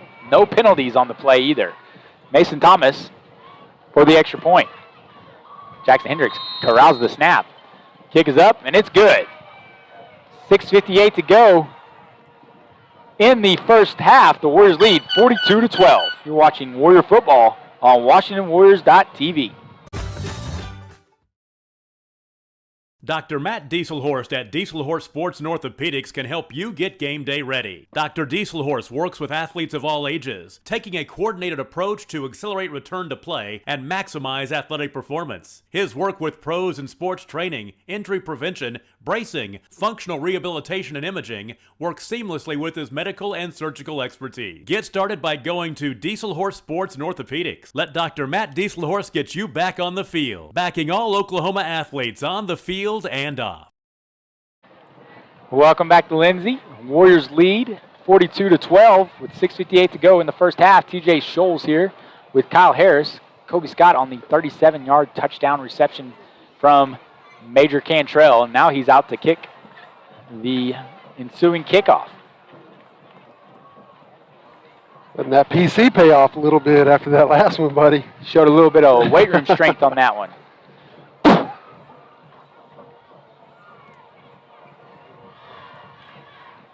Back to receive for the Leopards. Number 8, Jacob Vaughn. And number 6, Austin Hines. Line drive kickoff goes to Vaughn. He's waiting for the play to develop. And he is smacked in the middle of the field. This time the Warriors make sure to wrap up. Looks like number 25, Isaiah Taylor there. Number 11, Case Taylor. Isaiah Tyler, excuse me. Number 4, Cole Beller. And number 38, Mason Singletary again. Good job by the special teams. Gives the Leopards the ball at the 26-yard line. Leopards have scored on 2 big plays in the second, or on the pass plays. 2 big 75-yard touchdown passes. Yeah, still a lot of time here in the second quarter. 6:51 left to try to get back in it. They run the bubble screen, and the Warriors aren't fooled. First to meet the receiver is number 3, Kobe Scott. Barrett throws to Padilla. Padilla, the recipient of both touchdown passes. He's definitely been their go-to guy tonight, TJ.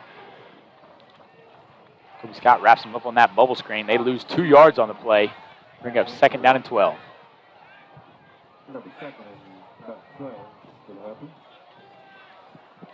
Barrett snap goes over his head.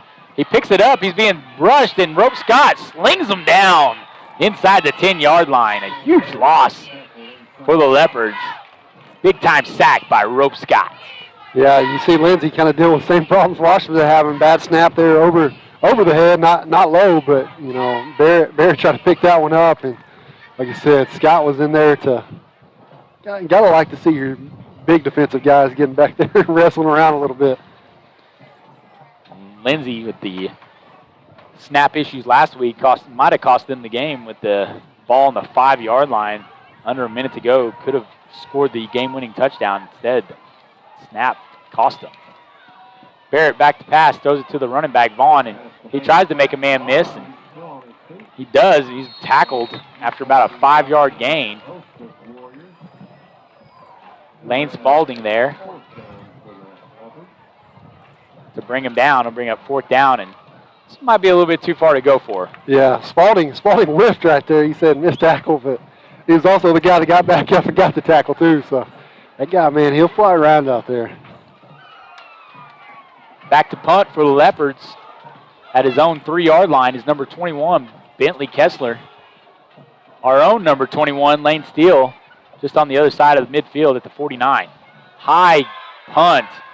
The Warriors have to watch out. It doesn't hit them, and it doesn't. It's nowhere near them, and it bounces on the good side of the field for the Warriors at the 45-yard line. Warriors will take over with 4:47 to go at the Leopard 45-yard line. Another good field position to start out with right here, but you know you got to. Sure, Coach Beller's saying no penalties. That last drive about ate us up with penalties, and looking to clean that up a little bit. I bet we've had probably 50, 60 yards of penalties here in the first half, TJ. Yeah, I bet you're right. A couple holdings, a couple pass interferences.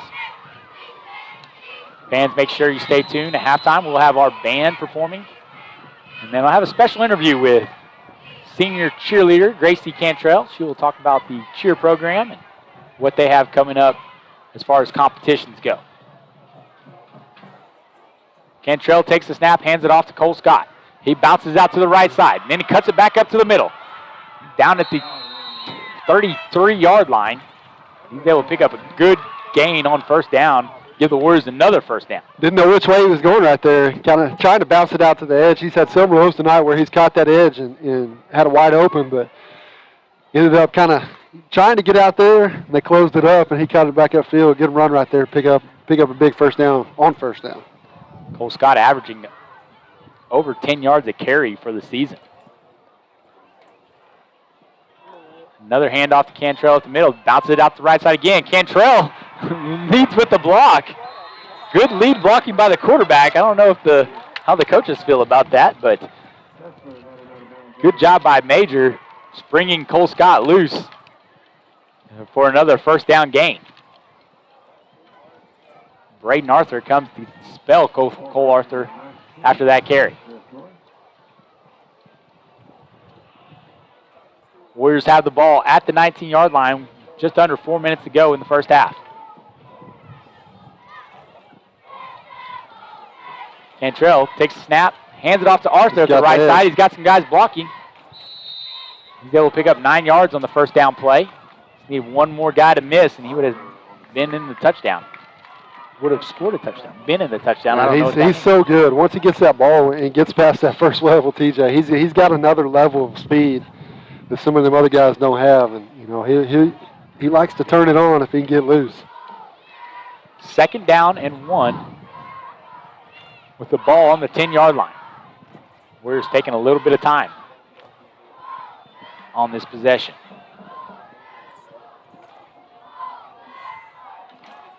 Single coverage on Luke Hendricks at the bottom. Handoff goes to Arthur up the middle.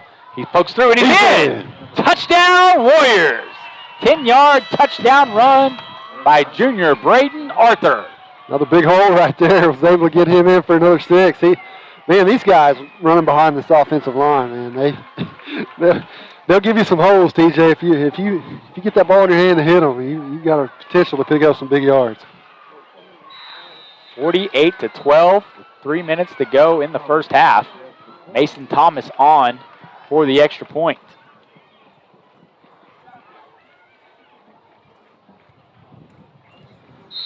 Kick is up, and it's no good.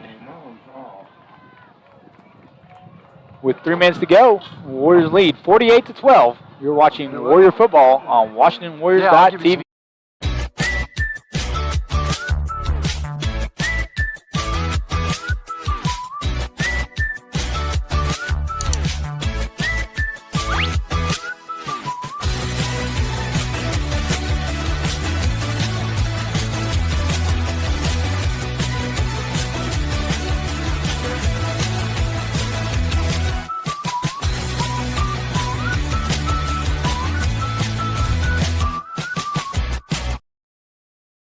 Versatile Networks can handle all of your school or business technology and wiring needs. Expanding into a new building or office space? We would love to give you a free quote for your network wiring. Are your computers outdated? Are your servers slow? Is your network underperforming? Is your wireless network weak? Let Versatile Networks come in and assess the situation and get you back. Welcome back to Lindsay, Oklahoma. Warriors lead 48-12 after a 10-yard touchdown run by Braden Arthur. Set to kick. It's Kobe Scott for the Warriors. Line drive kick goes to one of the up men. And he is brought down by number 30, Cade Norman. And number 24 for the Warriors. 25, Isaiah Taylor. Isaiah Taylor and Hudson Howard. So the Leopards, there is a flag. We'll check in on that. Looks like Should be a face mask towards Washington.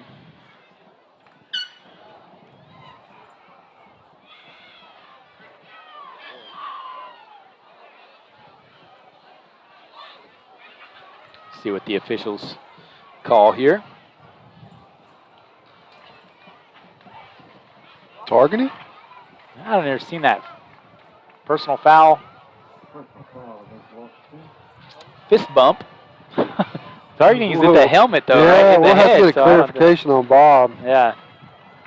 Not sure what that is. I'm guessing it's a 15-yard penalty, though, so that'll give the Leopards good field position at the Lindsay 46-yard line. 15-yard fist bump. We'll keep it at that. I mean, targeting usually is if it's at the head, you know, hit your head. Spearing, maybe? I don't know. Lane Spalding being aggressive, looking, blitzing from the defensive end spot. A screen pass set up to Ty Ferguson, and he's able to make a man miss before being tackled just past the first down marker. He did lose the ball, but the officials were calling him down. Check that. He's going to be short about a yard. Great play call by Lindsay right there, TJ. Washington's been bringing the house all night. They saw Spalding coming up the edge right there, and like you said, Barrett, just stayed calm, dropped back, set up that good screen pass, and was able to pick up a lot of yards here on first down. Second down and 1. Or second and 2. From the 45-yard line of Washington. 2 receivers to the left, single receiver to the right. Warriors up on the line of scrimmage. They hand it off to Ty Ferguson. He's able to make the first guy miss and just crawl right past the line of scrimmage. Yeah, he's going to be still about half a yard short of the first down. Third down for the Leopards with 2 minutes to go in the first half. What about that spot, man? I thought he had a little bit more of that.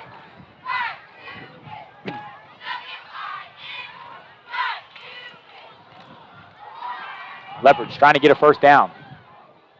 It's going to be a handoff to Ty Ferguson. He's going to have it up the hole there. Really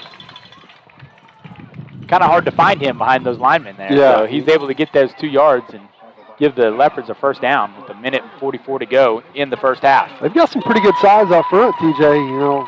Washington, we were kind of worried about that earlier in the year. We've got a couple big guys, but, we're not what we have been in the past. But, I've been impressed with our defensive line tonight, but Lindsay, they've got some pretty good-sized cats. First down and 10 with the clock running with 1:23 to go. Barrett takes the snap. He's looking left for Padilla on a stop-and-go route, and he's able to get him there, and Lane Steele pushes him out of bounds.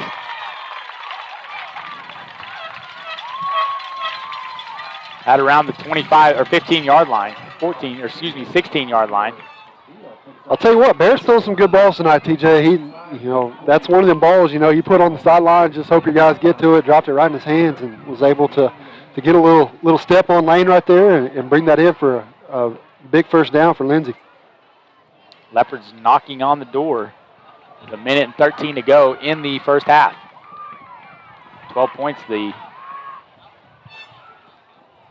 score for them. Barrett's looking left, scrambles left, and he is brought down by Rope Scott for a 3-yard sack.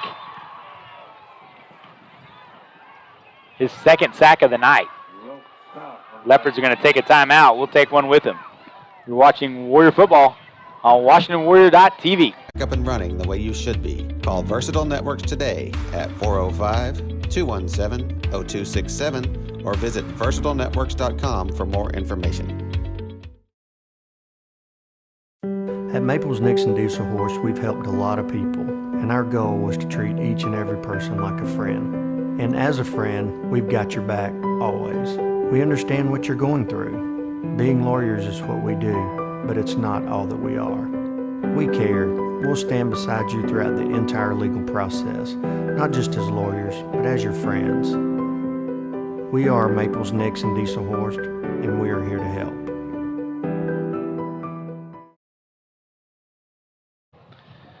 Welcome back to Lindsay, Oklahoma. Got clarification on our with penalty. The penalty. What was that? It was a blindside hit. Blindside hit.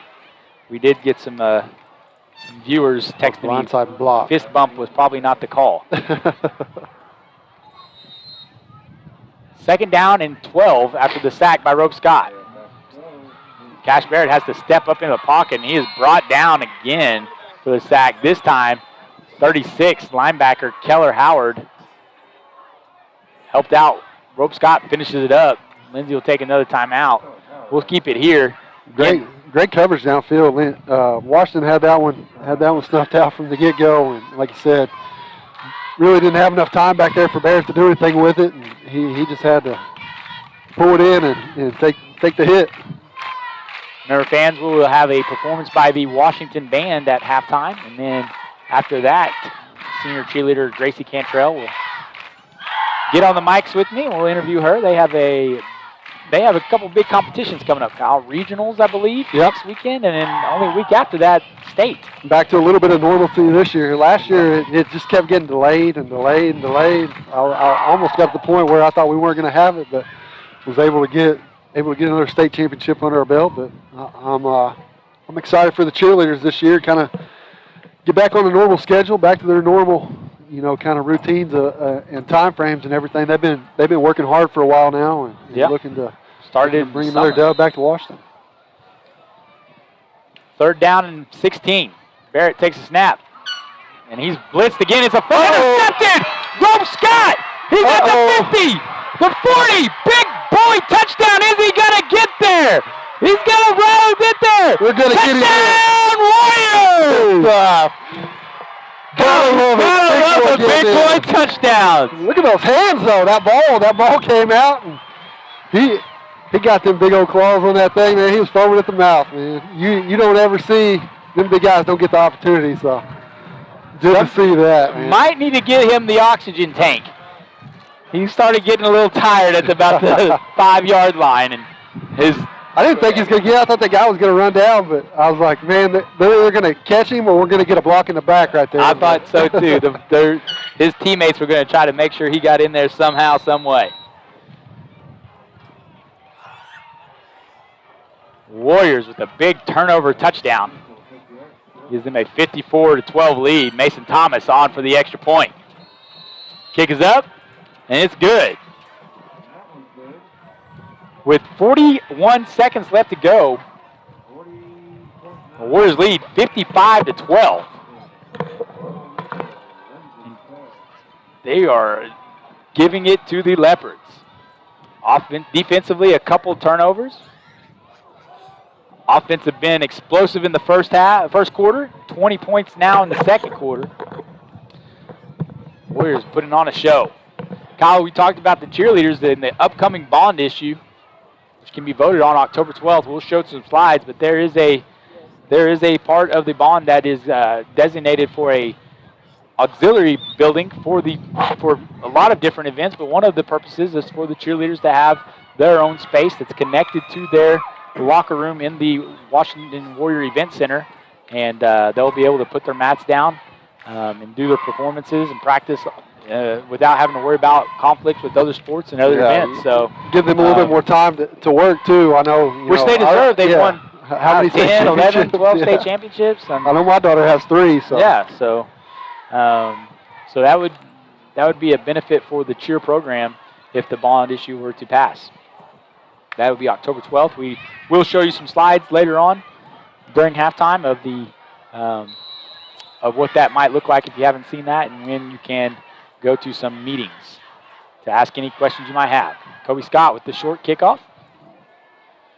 Bounces at the 15. Picked up by Vaughn, and he jumps forward past the 30-yard line. He was down at the 30, so that's where the Leopards will take over with 36 seconds left. And Kyle, you got to think they got to try to keep scoring with this Warrior offense. What they're doing, you got to keep up with them. Yeah, down 55-12. Lindsay, they really haven't strayed away from trying to score points tonight, especially being down as quick as they were. A lot of teams just kind of give up, but they've been trying to pound the ball downfield, and I'm sure with 36 seconds left, they'll try to do the same right here. Warriors coming out with a little more of a safe look on the defensive side. They're just going to hand it off to Vaughn. Ben Vaughn is first to meet the Lindsay running back before Keller Howard takes him down. 24 seconds in counting.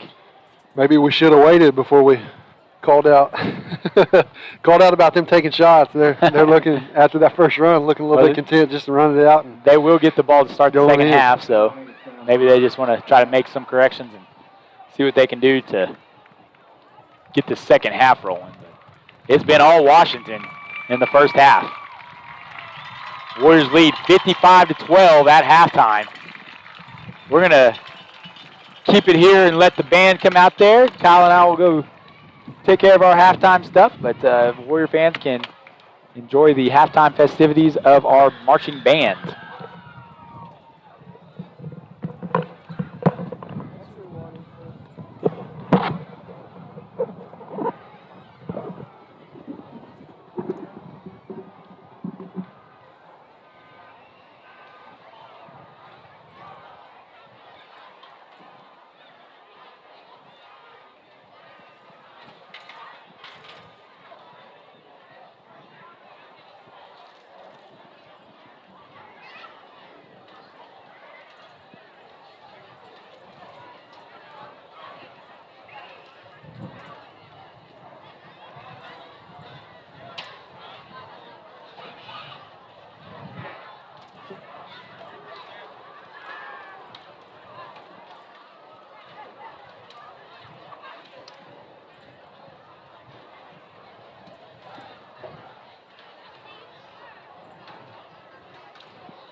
Have the scores for you.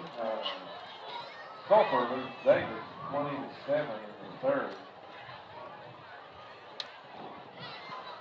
Marlowe leads Anadarko 48-6 in the third. Antlers leads Colgate 30-0 in the half. Wayne 27-6 over Lexington in the second quarter. Purcell leads Nicker 20-12 in the third. Comanche leads Hilton 26-0 in the half. Medill leads Marietta 16-0 in the half. Halls Valley over Tishomingo 42-6 in the second quarter. Wynnewood 26, Holdensville nothing in the half. Kingston leads Hugo 12-0 in the half.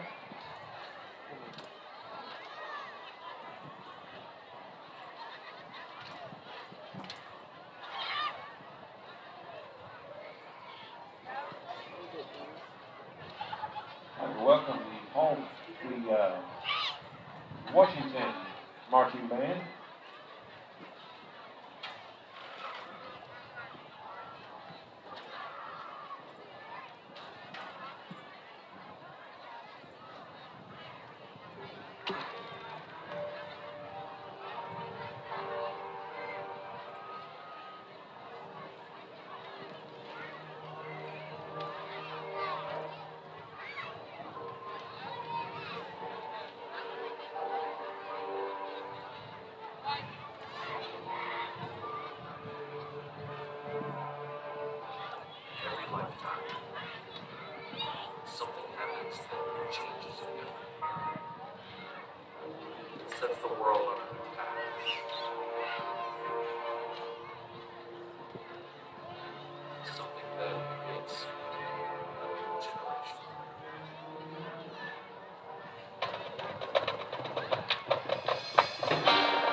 That's your Warrior Band.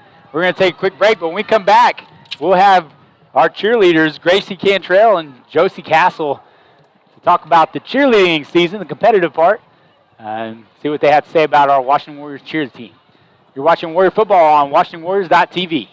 Allegiant Marketing Group produces inbound lead generation for our clients through integrated traditional and digital campaigns.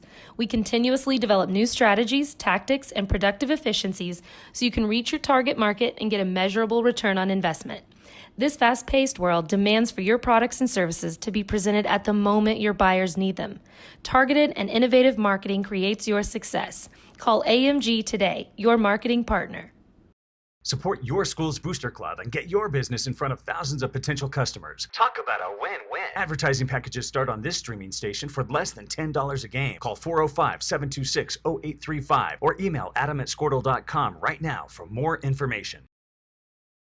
Darren Beller and Jason Hendricks, owners of Air Product Supply in Goldsview, are proud to sponsor the Washington Warriors on Squirtle for the 2021 season.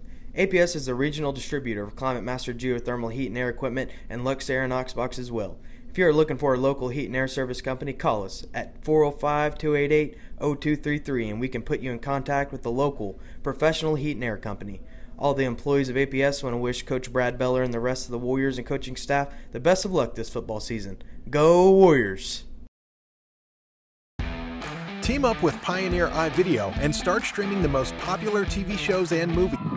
Welcome back, Warrior fans. It's halftime. Warriors lead 55-12. TJ Scholes here with the senior cheerleader. Hard to believe she's a senior now. Had her back a long time ago, it feels like. Gracie Cantrell. Gracie, how things going tonight? Good evening. It is good. My voice is a little bit down. As you can see the score, we're winning 55-12. Been cheering real loud for the Warriors, but it's going good, Coach.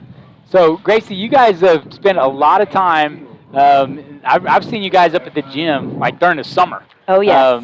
Because I've had to kick my guys out of there for basketball, and like, take them out. These girls got to get their job, they get their work in. Absolutely. Talk about like what kind of routine you guys have as far as a, preparing yourselves for the competitive part of cheer. Yeah, absolutely. We put lots of work in to our sport, so we prepare starting in July into August for our September state, which is coming up in just 2 weeks. So here in a week we have regionals in Chickasha, and then from there we hope to advance to state to take on our third in the row state championship and our 14th as a program. Kyle and I were trying to figure out how many it was. We started at 10. I know, you lose count, I just kept going, 10, 11, because we were talking about the upcoming bond issue, and there's a building there that is going to be specifically for cheer, among other things, but it would be a good spot for our cheer program, especially with the success that you guys have had. 3 in a row, that's unbelievable. Yes, we're very excited, very grateful to have a space to work and utilize our talents. I remember bringing Tucker to the first of the 3 in a row, I think, because he's out too. So yes, he's our good luck charm. Bring him. Yeah, I'm gonna have to. Well, and it's funny you say that. We will be streaming that online with WashingtonWarriors.tv. We'll have a former cheer alum, Paige Taylor. Yes. She's going to be helping me announce. She doesn't know it yet, but she'll probably be doing a lot of the announcing because I think everything you guys do is unbelievable, and I couldn't tell if you guys did something good. Everything looked good to me. Like I can't do any of that. Oh, you're sweet. I love it. Paige is great. We're very, very proud of her and all that she's accomplishing at ASU. Yeah, so she's in the broadcasting and journalism. Yes, she is. You talked about before we got on here that you went and toured OU's journalism and stuff. Yes, I did. I got to see the Gaylord today, and when I was on my tour, got the news that I was accepted into the University of Oklahoma. Well, so super excited about that. So Thank you. We got, and a lot of our cheerleaders are successful in the classroom as well as on the mats, I guess, right? Yes. So we talked about it. So you have cheer state. Yes, sir. We have regionals first, so that's in Chickasha. Regionals this Saturday. Time is that? That's the 18th, right? The 18th, our division starts at 11:15, and I believe we are 4th or 5th to take the mat. So be there by 11, Warriors. And so after that, so go kind of walk us through. Of course, we've been to the state tournament, I guess, the state championships. Yes. Like almost every year, if you've won it that many times. And so after we do that, we have to qualify. We have to win. Well, what about regionals? What do you got? Win 2, second, third? Yes. So we're planning to take regionals, right? So we're going in to win. But I believe the top 3 teams from your region will go to state. But we don't go in there looking to get by. We go to win.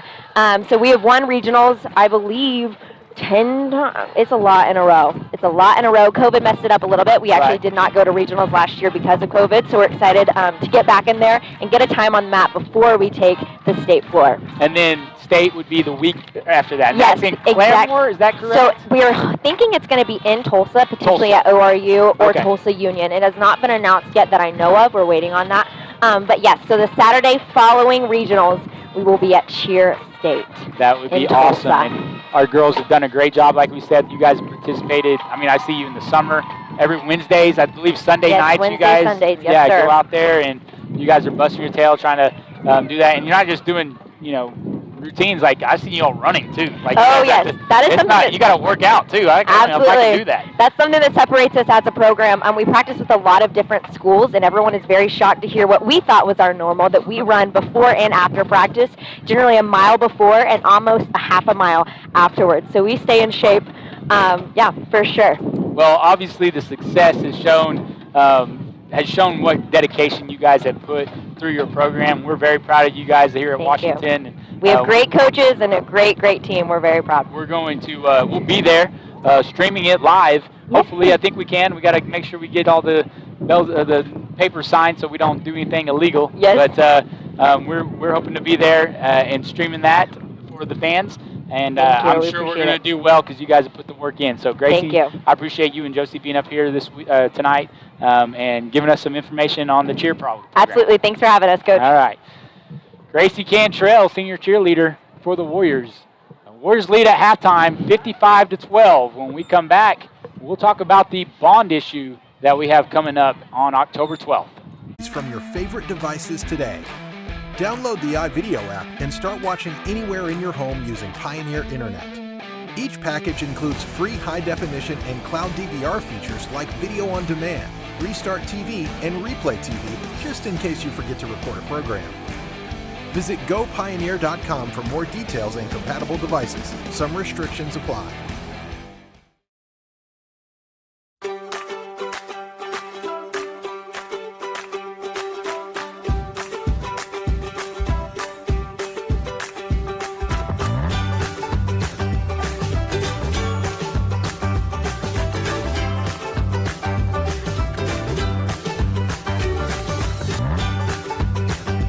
Stream with Oklahoma's #1 high school streaming service, Squirtle.tv. Find out more at squirtle.com/stream. Dr. Matt Dieselhorst at Dieselhorst Sports and Orthopedics can help you get game day ready. Dr. Dieselhorst works with athletes of all ages, taking a coordinated approach to accelerate return to play and maximize athletic performance. His work with pros in sports training, injury prevention, bracing, functional rehabilitation, and imaging works seamlessly with his medical and surgical expertise. Get started by going to Dieselhorst Sports and Orthopedics. Let Dr. Matt Dieselhorst get you back on the field, backing all Oklahoma athletes on the field and off.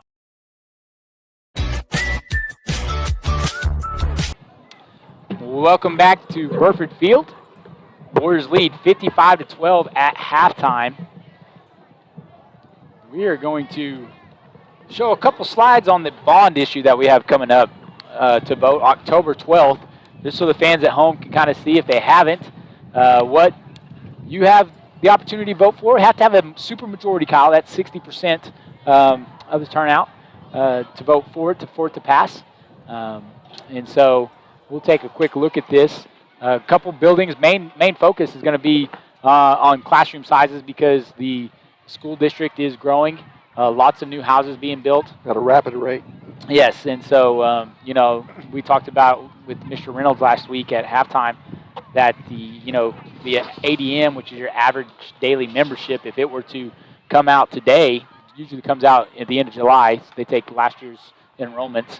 If they were to take this year's enrollments right now, Washington would be a 4A school because we're up into 350 numbers in the high school. Lots of new students, and with that, you need more room. Yep. And so that was why the proposal was made, and for the bond. And so again, more focus on the classroom space, so that the students can have more room, and you're not full right now. We're at full capacity as far as classrooms go. And so this image shows the front of the new elementary, which would be kind of where the playground is, and this would be a new drop-off line. So, I mean, if anybody gets on the Washington Facebook page, it's like everybody more people get on that than probably need to be on it. Everybody complaining about the drop-off zone, pickup lines, and et cetera. So, you know, this would kind of alleviate. I think Mr. Reynolds said something like, 40 to 80 vehicles can fit in that area or drop off at one time. And so I don't know if he'll be able to catch them all in the morning. Well, I know he's one handshake here, but Soup does a good job of getting out there and greeting those kids every morning. So he's gonna have to maybe have to get on some summer PC to get out there and be able to open up all them doors that quick. Or you get like a little hoverboard and just go back and forth. This building would be replace the old auditorium right here. And so people that have, and part of the band room would be gone, but the band room would get put into where the concession stand is now in a new building as well. So lots of new buildings for classroom space. This is another classroom space building that is kind of where the old gym is now. The old gym is, love it as a historical building, but as a coach that's coached in that building, try to coach, we can't do nothing in there. Yeah. There are holes in the floor, floors, and splinters. We just really go in there and shoot. But I know it has a very historical value for the community. At the same time, it's really not much of use, and plus it's not ADA compliant anyway. Yeah. So this would allow us for more space in there. Here's where the band room would now go with new concessions. And so again, we have almost every program that Washington offers, which I think makes the school such a great thing, is supported greatly by the community, but also has success. Our band does a great job winning sweepstakes and getting ones, and has huge involvement from the student body. And they're there every morning at 7 o'clock. And if you live, within 5 blocks from the school, you can hear the drum line going early in the morning. So that's always been like one of I hear the kids talking all the time. And I know, having a daughter in 3rd grade, that's pretty cool for them to get out there and, the band's out there and get everybody hyped on game days. And that's always been something that the elementary school kids look up to. And, that'll be a neat addition there to, be able to carry on that tradition. For sure. And there's the building that we were talking about with Gracie, the addition to the WEC that just feeds right out of the cheerleading locker room. And again, it can be used for lots of things because it's just going to be a concrete floor with the building around it. And girls will be able to put their mats down for cheer practice and do competitions. So there's times we host all-state cheer at Washington in our event center. We're able to do things with our ag programs in there if we wanted to do shows and everything like that. So a multi-purpose building that's going to be made available. And it'll be a 3-phase project over the next couple years if we're able to make this pass. And just some information for our fans and viewers to see. Here's the meetings that are coming up. September 14th in the Elementary Cafe at 6 p.m. and then on September 28th at the Goldsby Community Building at 6 p.m. If you guys have questions, you want to know, the administration has been very transparent about where the money's going and the timeline, and kind of how much you'll be taxed. I believe it's a 15% increase, but that's at the beginning. As more houses get, I was about to say, there's a lot of new homes coming into the district. As more houses get built and more people move in, then that percentage will decrease because it's spread over more people. So anyway, there's the information there. We're going to take a quick time out before the second half starts. You're watching Washington Warrior football on WashingtonWarriors.tv.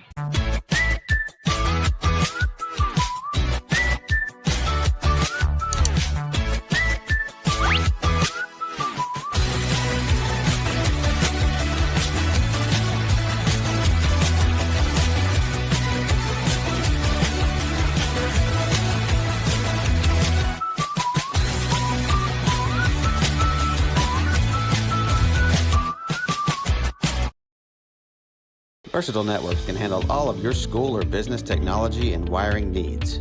Expanding into a new building or office space? We would love to give you a free quote for your network wiring. Are your computers outdated? Are your servers slow? Is your network underperforming? Is your wireless network weak? Let Versatile Networks come in and assess the situation and get you back up and running the way you should be. Call Versatile Networks today at 405-217-0267 or visit versatilenetworks.com for more information. At Maples Nixon Diesel Horse, we've helped a lot of people, and our goal was to treat each and every person like a friend. And as a friend, we've got your back always. We understand what you're going through. Being lawyers is what we do, but it's not all that we are. We care. We'll stand beside you throughout the entire legal process, not just as lawyers, but as your friends. We are Maples Nixon Diesel Horse, and we are here to help. Welcome back to Burford Field. Lindsay, Oklahoma. The Washington Warriors lead 55-12. TJ Scholes here with Kyle Harris. And we'll go. Kyle's going to give us some scores. We did hear that Purcell was up on Meeker, and Meeker is a little improved team. Purcell, after that first week loss, has come back with a couple. Well, they're in the lead with a couple touchdowns right now, so they're looking at going two straight victories for them. So they're turn things around in the right direction. We'll have to get with our Squirtle team and find out why you can't pull up scores on the app anymore. It's all video. Huh. I have to go to their website. Warriors will be on defense to start the second half. I'm sure we'll find some time to talk about some in-state schools for college tomorrow. Kyle was giving me a hard time on Saturday during the OU Tulane game for calling out his bad pick last week, but I'm sure there's some OU fans listening that weren't very happy with the performance the Sooners had. Of course, I'm sure the coaches and the players weren't very happy either, but as an OSU fan, I was pretty depressed watching the Cowboys' performance last week myself. It was pretty pathetic, I thought, but you know, this makes a lot of room for improvement, TJ. That's right. For those schools. Only way to go is up. So I'll give a complete two-way rundown here, TJ, everything I got pulled up. Stroud at Prague. Prague's up 55-22. Bethel's up on McLeod, 28-26.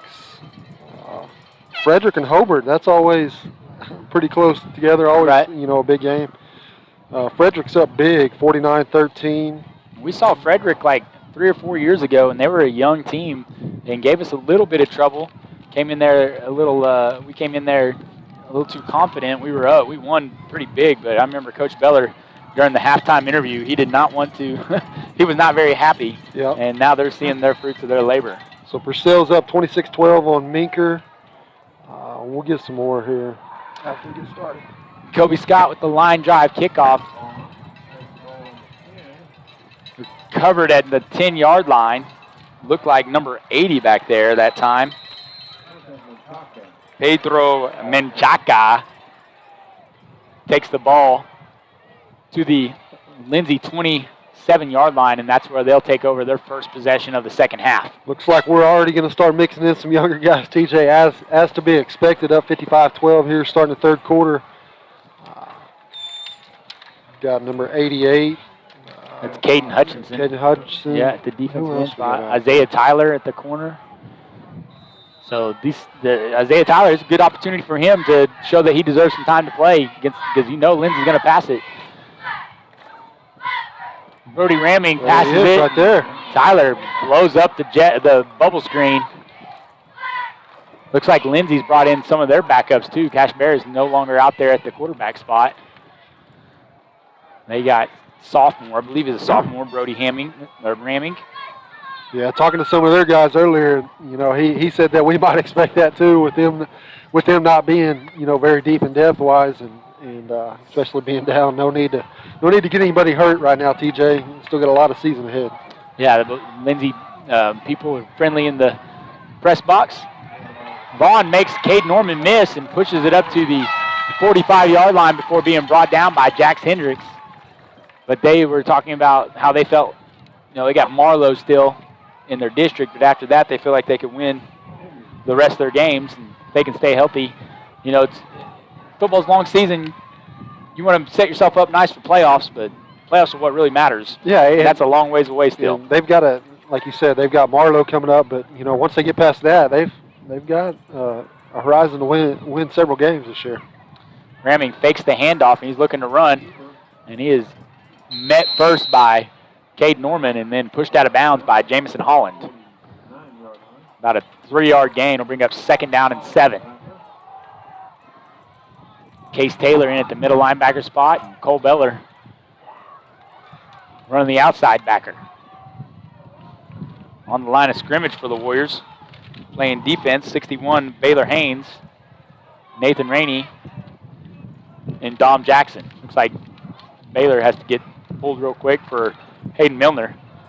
Ramley throws it to Padilla, number 25, and Jamison Holland jumps that bubble screen and tackles him for a yard loss. Got to watch out for that. They like whenever teams run that bubble screen, they like to set that fake bubble screen and slip that stringer. Yep. So. Well, like you said, though, good job of Holland getting off the ball, and you know, Cade Norman and Hendricks coming in there cleaning that up. So we'll see. I'm sure they'll put the secondary to test here in a minute. 3rd down and 6 for the Leopards. 2 receivers to the right. Single receiver is Padilla. He's caught 2 touchdown passes tonight. Hard snap does get the young offensive line or defensive line to jump. Smart play there by the Leopards, taking advantage of the youth of the Warriors. I thought they were going to get that. Did you see a tight end out there, but he may have jumped after our D line came across there. That'll make it 3rd and short for Lindsay. Ramey takes the snap, hands it off to Vaughn. Jackson meets him in the backfield, but Vaughn breaks the tackle and drags Cade Norman and Isaiah Tyler down to the 32-yard line. That gain's going to give the Leopards a 1st down. Yeah, 70, Mr. Don, like you said, and met him in the backfield right there. I'm sure Coach is going to rewind that in practice and say, man, wrap that up a little bit. He was able to get that 2nd level and a big pickup right there for the Leopards. That's the good thing about being able to get these players with less experience in. They get something on film and they can learn from that. Ramming takes the snap, hands it off to Vaughn on the read, and he continues to run hard through the Washington defense. Brought down by Cole Beller and Reese Stevens. At the 25-yard line, will bring up the 2nd down and 3. In for Case Taylor is number 45, Jordan Kilmer. I think that wind's picking up, other than laying down. My weatherman, Mr. Hancock, said the wind was supposed to die, so I don't have to listen to him. Ramming keeps the ball, and he's met by Jordan Kilmer, who just entered the ball game, and brought down for no gain. It'll be a 3rd down and 2. Kind of curious to see how Kilmer, you know, his daddy was on that state championship team, and you know, heck of a running back. But his boy, man, he's like a bull in a china closet. He get in there and bounce around a little bit. So I'm kind of curious to see, getting to this level, you know, kind of what kind of player he turns out to be. Good athlete, good speed. Looks like we got a false start penalty. They must have blown the play. I guess, I don't know if they called it before the snap. Yeah, they must have blown the play dead. So that previous play is negated. It's going to be 2nd down still. 2nd down and about 8. Ramming takes the snap, hands it out to Vaughn, who's running up the middle. And again, middle of the defense. Not bending. Caden Hutchinson there, and so is Cade Norman. Only about 2 or 3 yards on a play will bring up 3rd and 5 for the Warriors. Still got their leading receiver, 25, out there on the edge, TJ Padilla. You know, maybe see if this new quarterback can get the ball in his hands. That's again, not going to help. Another penalty on the Warriors that time. Number 65 jumps early. That's Kane Lampkin, freshman, defensive end. And give them a 1st down. Give the Leopards a 1st down, like Kyle said, the 22-yard line. 7:52 to go in the 3rd quarter. Warriors lead 55-12. Ramming sends Vaughn to the right.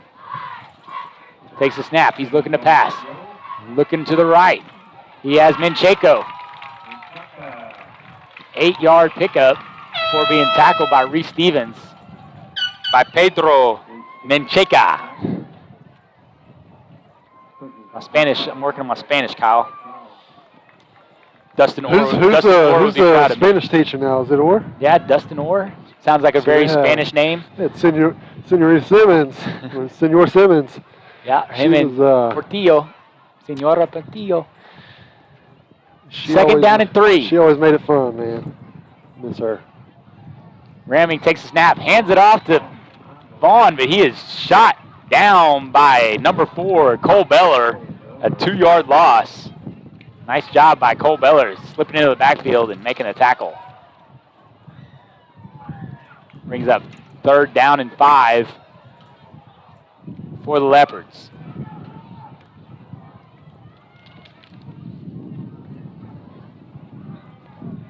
.6:43 to go in the game.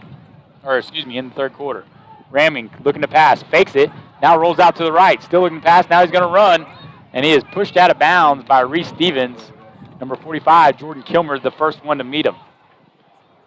No gain on the play will bring up 4th down. Good job of Taylor right there on the edge, locking that up. TJ didn't have nowhere to pass it to, and like you said, just tucked it and ran, bring up a 4th down and about 5 right here for the Leopards.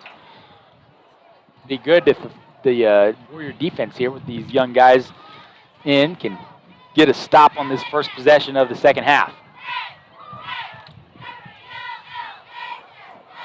Leopards come out with 3 receivers to the left. They roll to the left. Ramming looking to pass. Got a receiver and he dropped it. Number 15, Jack Dodd, has the ball go through his hands. Reese Stevens right there to meet him too. Pretty good ball though, thrown on the run. Tried to thread it in there, and like you said, just hit him in the hands. Wasn't able to come up with a 4th down conversion. So bring some young guys for Washington, get them on O, and good stuff for the Warrior D. Warriors will take over at the Washington 17-yard line.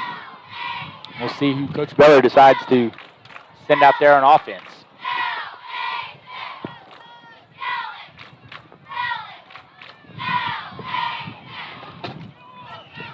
Looks like it's junior quarterback, Jax Hendricks. And Lindsay defensive players are not happy. They're yelling at their teammates to get on the field. They're 1 guy short. Spread formation.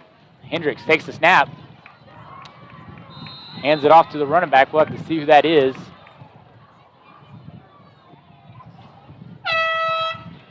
Looks like it's 26, Braden Arthur. Warriors, as we saw in the first game, do have a stable of backs with Cole Scott, Braden Arthur, Cade Norman. Hudson Howard had a nice run in that first game too. Pretty young bunch of backs, TJ. Got a lot of depth back there, and you know it's good to see with this good high-powered offense.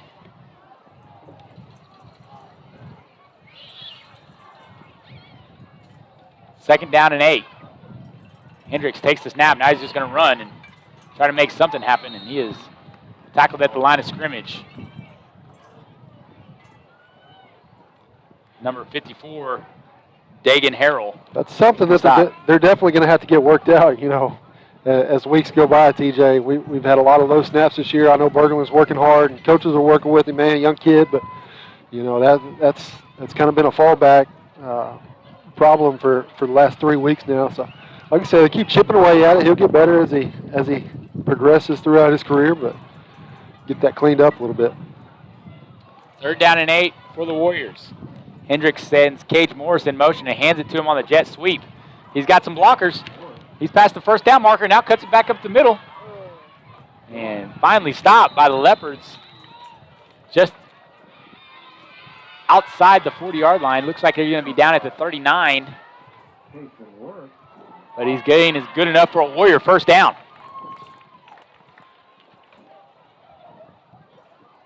Little jet sweep right there to Cage. Usually we see that going to Lane Steele, but you know, mixing it up a little bit, trying a couple of different options right here with some guys that play on that time, but really don't get that play called on them a whole lot. So good to see Cage break a big run right there. And number 18, Jacob Jones in the game at the wideout spot. Hendricks gets the snap, hands it off to Arthur. And Arthur gains a few yards on the play before being brought down by number 59, Aiden Ramage. He's second down and 8 for the Warrior offense. 3:22 to go in a fast-moving third quarter.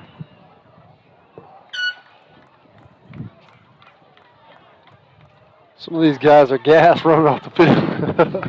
Yeah. Trying to sub guys in and out off that line, and man, they're gassed. Yeah. More condition running from midfield to sideline. Hendricks takes a snap, hands it off to Arthur. He's looking up the left side for some holes. He jumps over defender and is close to the first down. Looks like they're going to give it to him. And they do. Good call, Kyle. I thought I saw the official give a 3 signal for third down. They give him the first down. Ball is placed at the 49-yard line of Washington. This is sideline officials. Do they swap sides at half? I think so. That way they're not hearing the same person yell in their ear the entire time.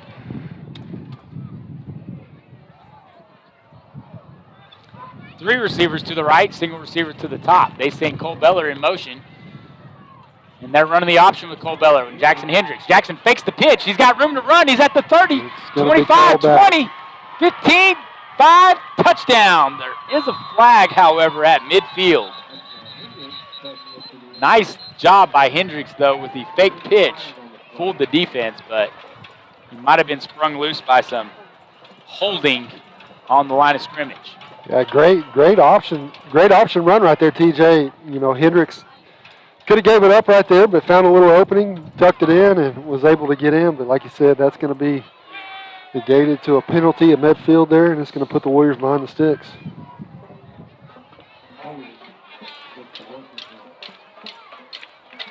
Ten-yard penalty, make it first down and 20 for the Warriors at the Washington 40-yard line.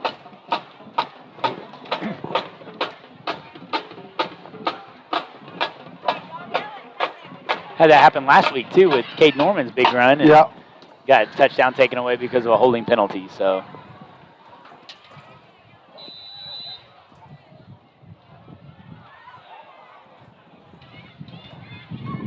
Warriors getting the play call from the sidelines.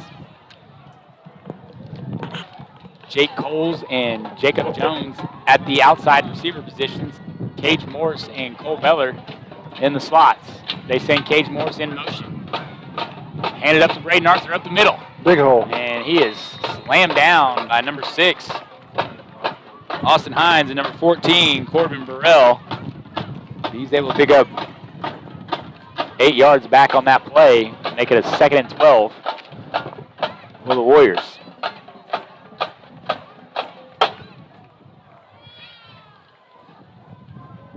We'll check out on we'll do some predictions in the fourth quarter. We got a minute and a half till the fourth quarter starts. We got the OU playing Western Carolina. Jet sweep to Cole Beller. Nice block by Cade Norman. Springs Cole Beller loose. He's waiting for some more blockers. Now he's doing a good job being patient. Cuts it back up to the middle. He's at the 30-yard line. 23-yard pickup by the sophomore slot receiver. Little Wes Welkerish on the receiving. Yeah, he's one of them guys that's short and stocky, has some speed to him. It's a great run right there by Cole, and was able to pick up a big first down for the Warriors. 1st and 10 for Washington on the Lindsay 30-yard line. 44 seconds to go in the third quarter.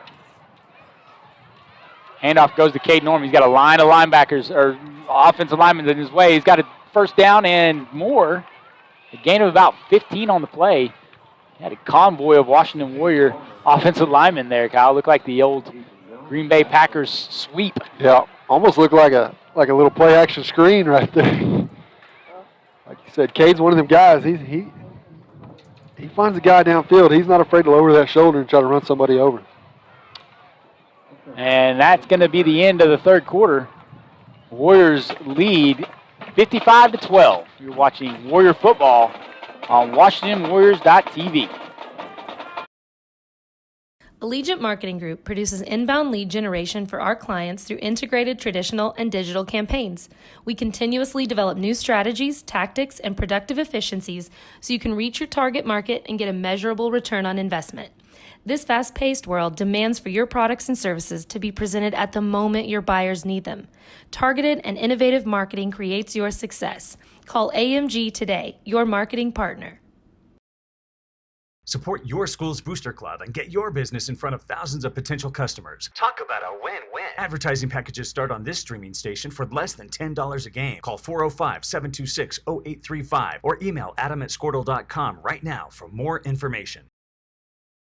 Darren Beller and Jason Hendricks, owners of Air Product Supply in Goldsview, are proud to sponsor the Washington Warriors on Squirtle for the 2021 season. APS is the regional distributor of Climate Master geothermal heat and air equipment and Lux Air and Oxbox as well. If you are looking for a local heat and air service company, call us at 405-288-0233 and we can put you in contact with the local professional heat and air company. All the employees of APS want to wish Coach Brad Beller and the rest of the Warriors and coaching staff the best of luck this football season. Go Warriors! Welcome back, Warrior fans. Burford Field, Lindsay, Oklahoma. Your Washington Warriors lead 55-12. TJ Scholes here, Kyle Harris. Got our camera crew, Evan Madden and Jesse Carey, giving you guys the good film, good shots of the players tonight. Got some college football. It's good to see some college football last week. Great games. That Florida State Notre Dame game was unbelievable. NFL last night, too. Last night was great. Great game to kick off the season.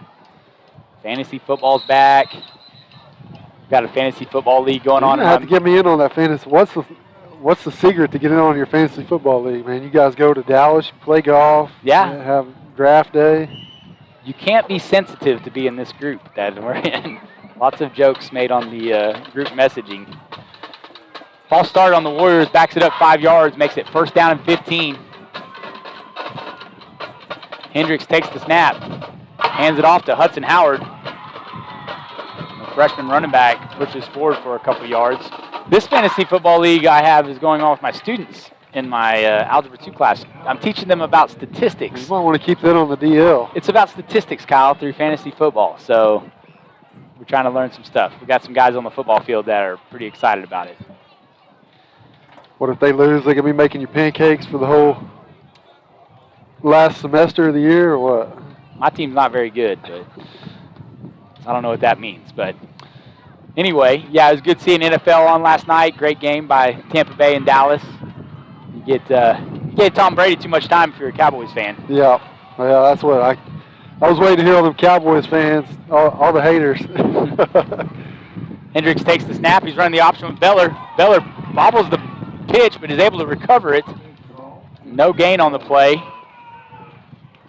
Yeah, bring up third down. The Cowboy fans were talking a big game there early in the game. And late, probably. You might want to pump those brakes a little bit. You got the goat back there on the other side. So they look pretty good. Dak, good, coming back from his first game from his injury, threw for 4 bills, but not enough. Tom Brady, 44 years old. Looks pretty good for 44. You gotta find that secret. Yeah. Third down and 13. Hendricks is just going to keep it. He's running to the left, looking for some room to run, and there's nothing doing. Brought down by number 14 for the Lindsay Leopards. Colvin Burrell. And it's going to be 4th down if the Warriors decide to go for it. Western Carolina and OU tomorrow in Norman. 6 o'clock kickoff. Pay-per-view if you're going to watch it from home. Which is a bummer, I guess. Won't be buying that one. Will not be buying that. I do think it'll be a big bounce back week for the Sooners. I'm thinking 49-14. 49-14. Okay. Hendricks sends Beller in motion on the 4th down play. They're running the option again. He keeps it. Now he's looking for him to run up the middle. It's past the 15, drug down to the, 20, drug down at the 19. And it's going to be a turnover and downs by the Warriors. And that's where Lindsay will take over. Yeah, They OU looked good at times last week, and then kind of not so good. Yeah, then kind of fell asleep at times. Fans didn't help much. It was only a half-filled stadium, so Yeah. I'm anticipating them to go get a little crazier this weekend to try to get this game ended earlier. So I agree. I think it's going to be. I don't even know how good Western Carolina is. I think they barely have a football program. So I'm going to say 55-0. Ooh. You want to bet on that score? Defense is going to come out angry. New quarterback in for the Leopards. Number 6, Hines. He takes the low snap and hands it off. Number 65 for the Warriors. Kane Lampkin in there for the tackle. 16 in for the Warriors. Tatum Wilk at the safety position. Some of these guys were playing last night, Kyle. Yeah, and then they got to play Monday night, and then I think they got to play Tuesday night. So it's like lots of reps. Baseball schedule Lots here. of reps. I'm sure these young guys don't mind it. Yeah. Case Taylor meets number 28 for the Leopards. Get my paper from rolling back. Shane Jones, good tackle by Case Taylor. Yeah, I say they don't mind it, but also you got to figure in them getting beat around on scout team by this first team offense too. So you throw that in the mix, that might make for some tired boys next week. 31, Tanner Olson in at the corner position. Handoff to the running back, but he's met by big Dom Jackson in the backfield and cleaned up by Case Taylor and Cole Beller. OSU, Tulsa, in-state game in Stillwater. Tulsa lost to UC Davis. We talked about them. They're a pretty good baseball school. They're an FCS football school. Tulsa does get 6 starters back from last year's brawl that they had with Mississippi State in the bowl game. I don't know how much difference that'll make. Their offense was not very good against UC Davis. Hines passes it to Lindsay's number 5. That is Tanner Curry. He's able to get enough yardage for the first down. I'm going to say 42 to 17. OSU score. Spencer Sanders is back at the quarterback spot. The run game looked pathetic, to say the least, last week, averaging less than 2 yards a gain or a carry last week. So we'll see. False start on Lindsay. The center took a while to snap the ball. The offensive line and everybody else on offense kept running the play, but that's going to cost them 5 yards. 7:13 to go in the game. 55-12, Warrior lead. I'm going to say OSU wins. I'm going to go 35-14.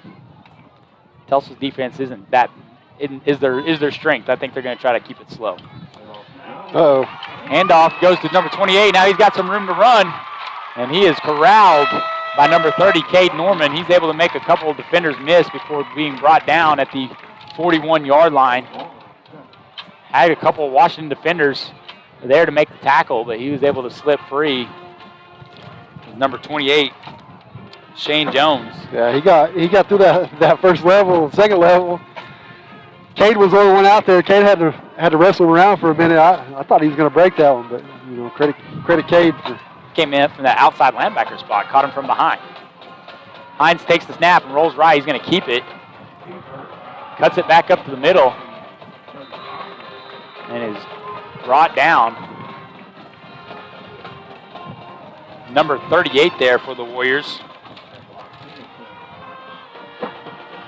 That is Mason Singletary.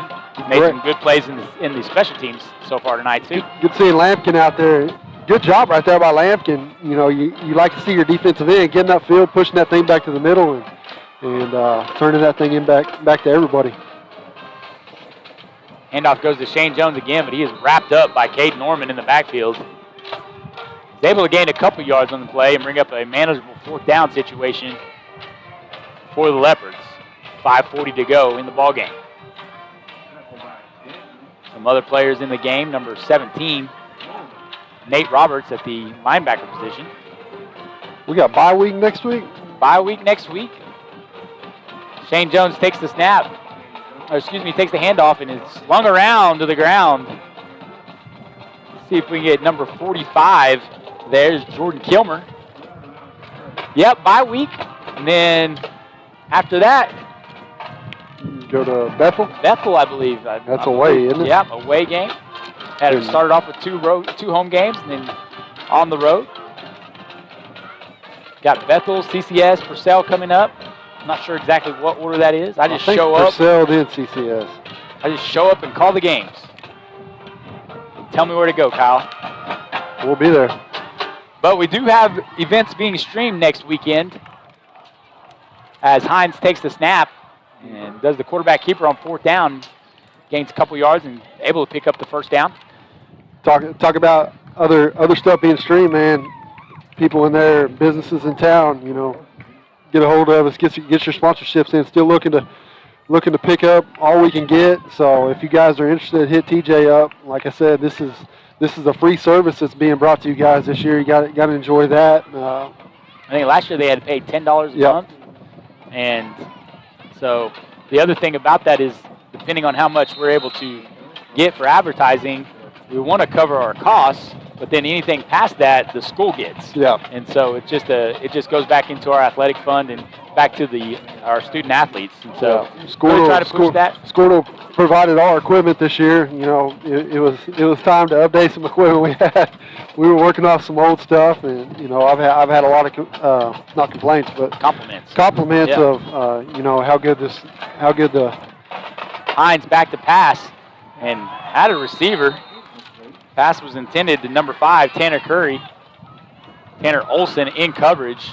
Good coverage by the freshman defensive back. Well, like I was saying, had a lot of compliments throughout the year of, you know, how good the pitcher is on this thing. So, yeah, like I said, you're getting a free service, great equipment, you know, we're working with here. So you guys do your part, get some businesses in, help pay for some of this stuff, and, you know, help out the school as well.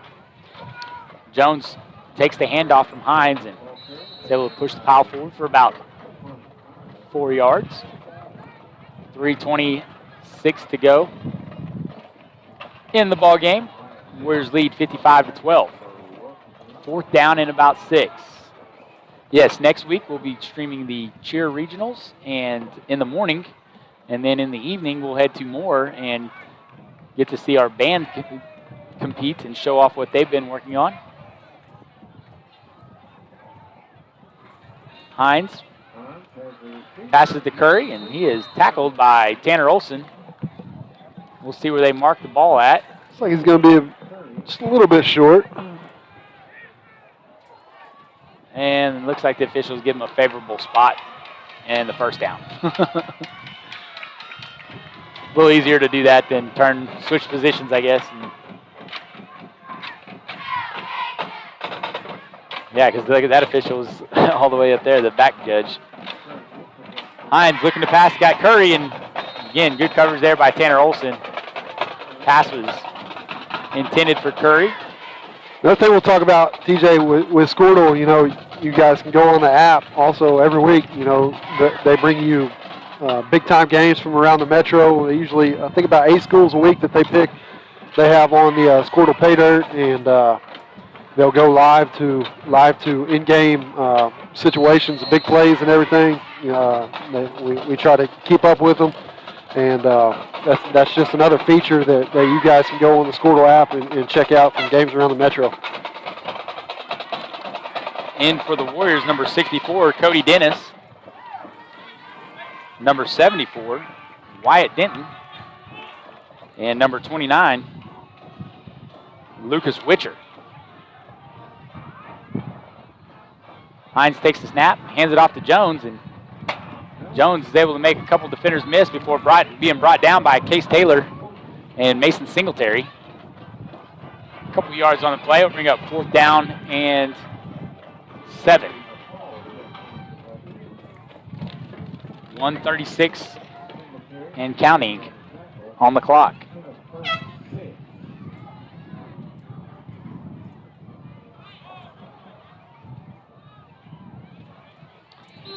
Hines with the hard count is able to make the young Warrior defense jump off sides and give them 5 more yards in an effort to try to get this first down on 4th and now 2.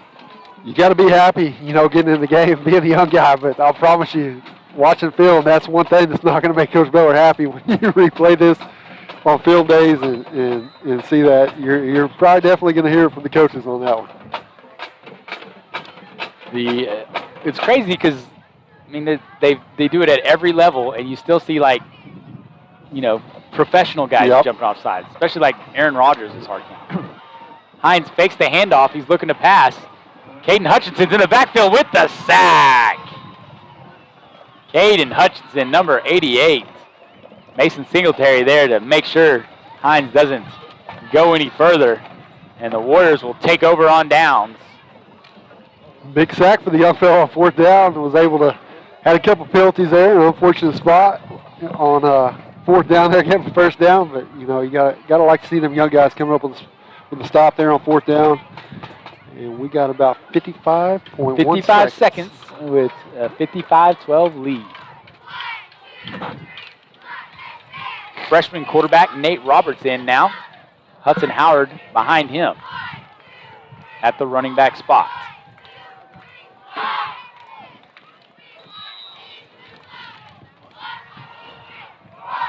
Roberts takes the snap and takes the knee. Well, Kyle, bye week next week. We do have some softball starting to, you know, get close to playoffs. They are killing teams right now. They've only lost 1 game. I believe they went 2-0 again today. Beat a good Broken Bow team. And that's what softball kind of does their own Squirtle too, don't they? They have their own YouTube channel, and that's kind of why we haven't went and done any of their games yet. But we're going to talk with them and try to see if we might be able to get some bigger games and stream them online, give them some recognition, because I'd like to see some of the stats. You know, you read in the paper about Maggie Place and Ellie Allison throwing stats. You know, you want to know a little bit more about how we're hitting as far as percentages and stuff go like that. So that would be a fun thing to do. So hopefully we can get one of those games streamed on here. But they're rocking and rolling like they usually do, and down in I believe they're in the Silo tournament this weekend. Yeah, new coach this year. Yeah, heck of a year to start on. Yeah, got a great talent and doing a good job with them. 55-12, Washington wins over Lindsay. Kyle, pretty outmatched from the beginning. Yeah, and we knew that coming in, but it was good to see, you know, this Warrior offense come up to a great start. You know, get the ball in your playmakers' hands and get off to a good start. One thing I really like, TJ, we're on week 3 right now, and you know, injuries really hasn't bit us. You know, we've knock on wood, but you know that's always good to see. You know, these guys they come into the season well conditioned with PC and everything, and you know it's good to be 3 weeks in right now and not having any problems and pretty much keeping all your playmakers on the field. Yeah, Warriors started off very quick, and you like to see that. Again, 2 plays though. 2 plays are the 2 scoring results. You know, we talked about before the game, Coach Beller saying, you know, 98 plays, they're averaging maybe 2 yards a play, and it's just 2 or 3 plays that they're getting big chunk yardage that the defense has been giving up. But you'll take giving up 12 points a game. Oh, yeah. Because you know your offense is going to be able to put 4 or 5 touchdowns on the board every single night. So, again, good offensive explosion, both running and throwing the ball. And it's good to see the young guys get out there. That's like I said earlier, you know, you're averaging 400 or 500 yards a game total offense. You know, if you can put up points, it really don't matter. That's right. It really don't matter how many you're going to give up. I'm sure Coach Miller, he'd have something different to say about that. But like I said, you know, great win tonight for the Warriors. Good bye week next week. Let everybody get rested up, and we'll see you back. Here for 2 weeks. Yeah. Yep. Big boy touchdown tonight too. I know you had to like that, Kyle. Yeah. I know you were probably waiting on the touchdown dance. You got to love that. Yeah. That's the thing that's kind of gone away, you know, flexing on people when you get a sack, and you know, big guy gets in the end zone. I'm out. Probably run up in the stands, man. Yeah, that's right. Good victory tonight by the Washington Warriors. Great to see them there. We got football all weekend with the NFL and college, and NFL ramping up, and so it's that time of the year. And one of my favorite times of the year, Kyle. Yes. Football all cool day, off a little bit. every day. Good patio weather. Yep. So we were glad that you guys, if you weren't able to make it to the game, we hope you enjoyed the game online at WashingtonWarriors.tv. Warriors win at Burford Field 55-12. For Kyle Harris, Jesse Carey, Evan Madden, I'm TJ Scholes. Good night and go Warriors.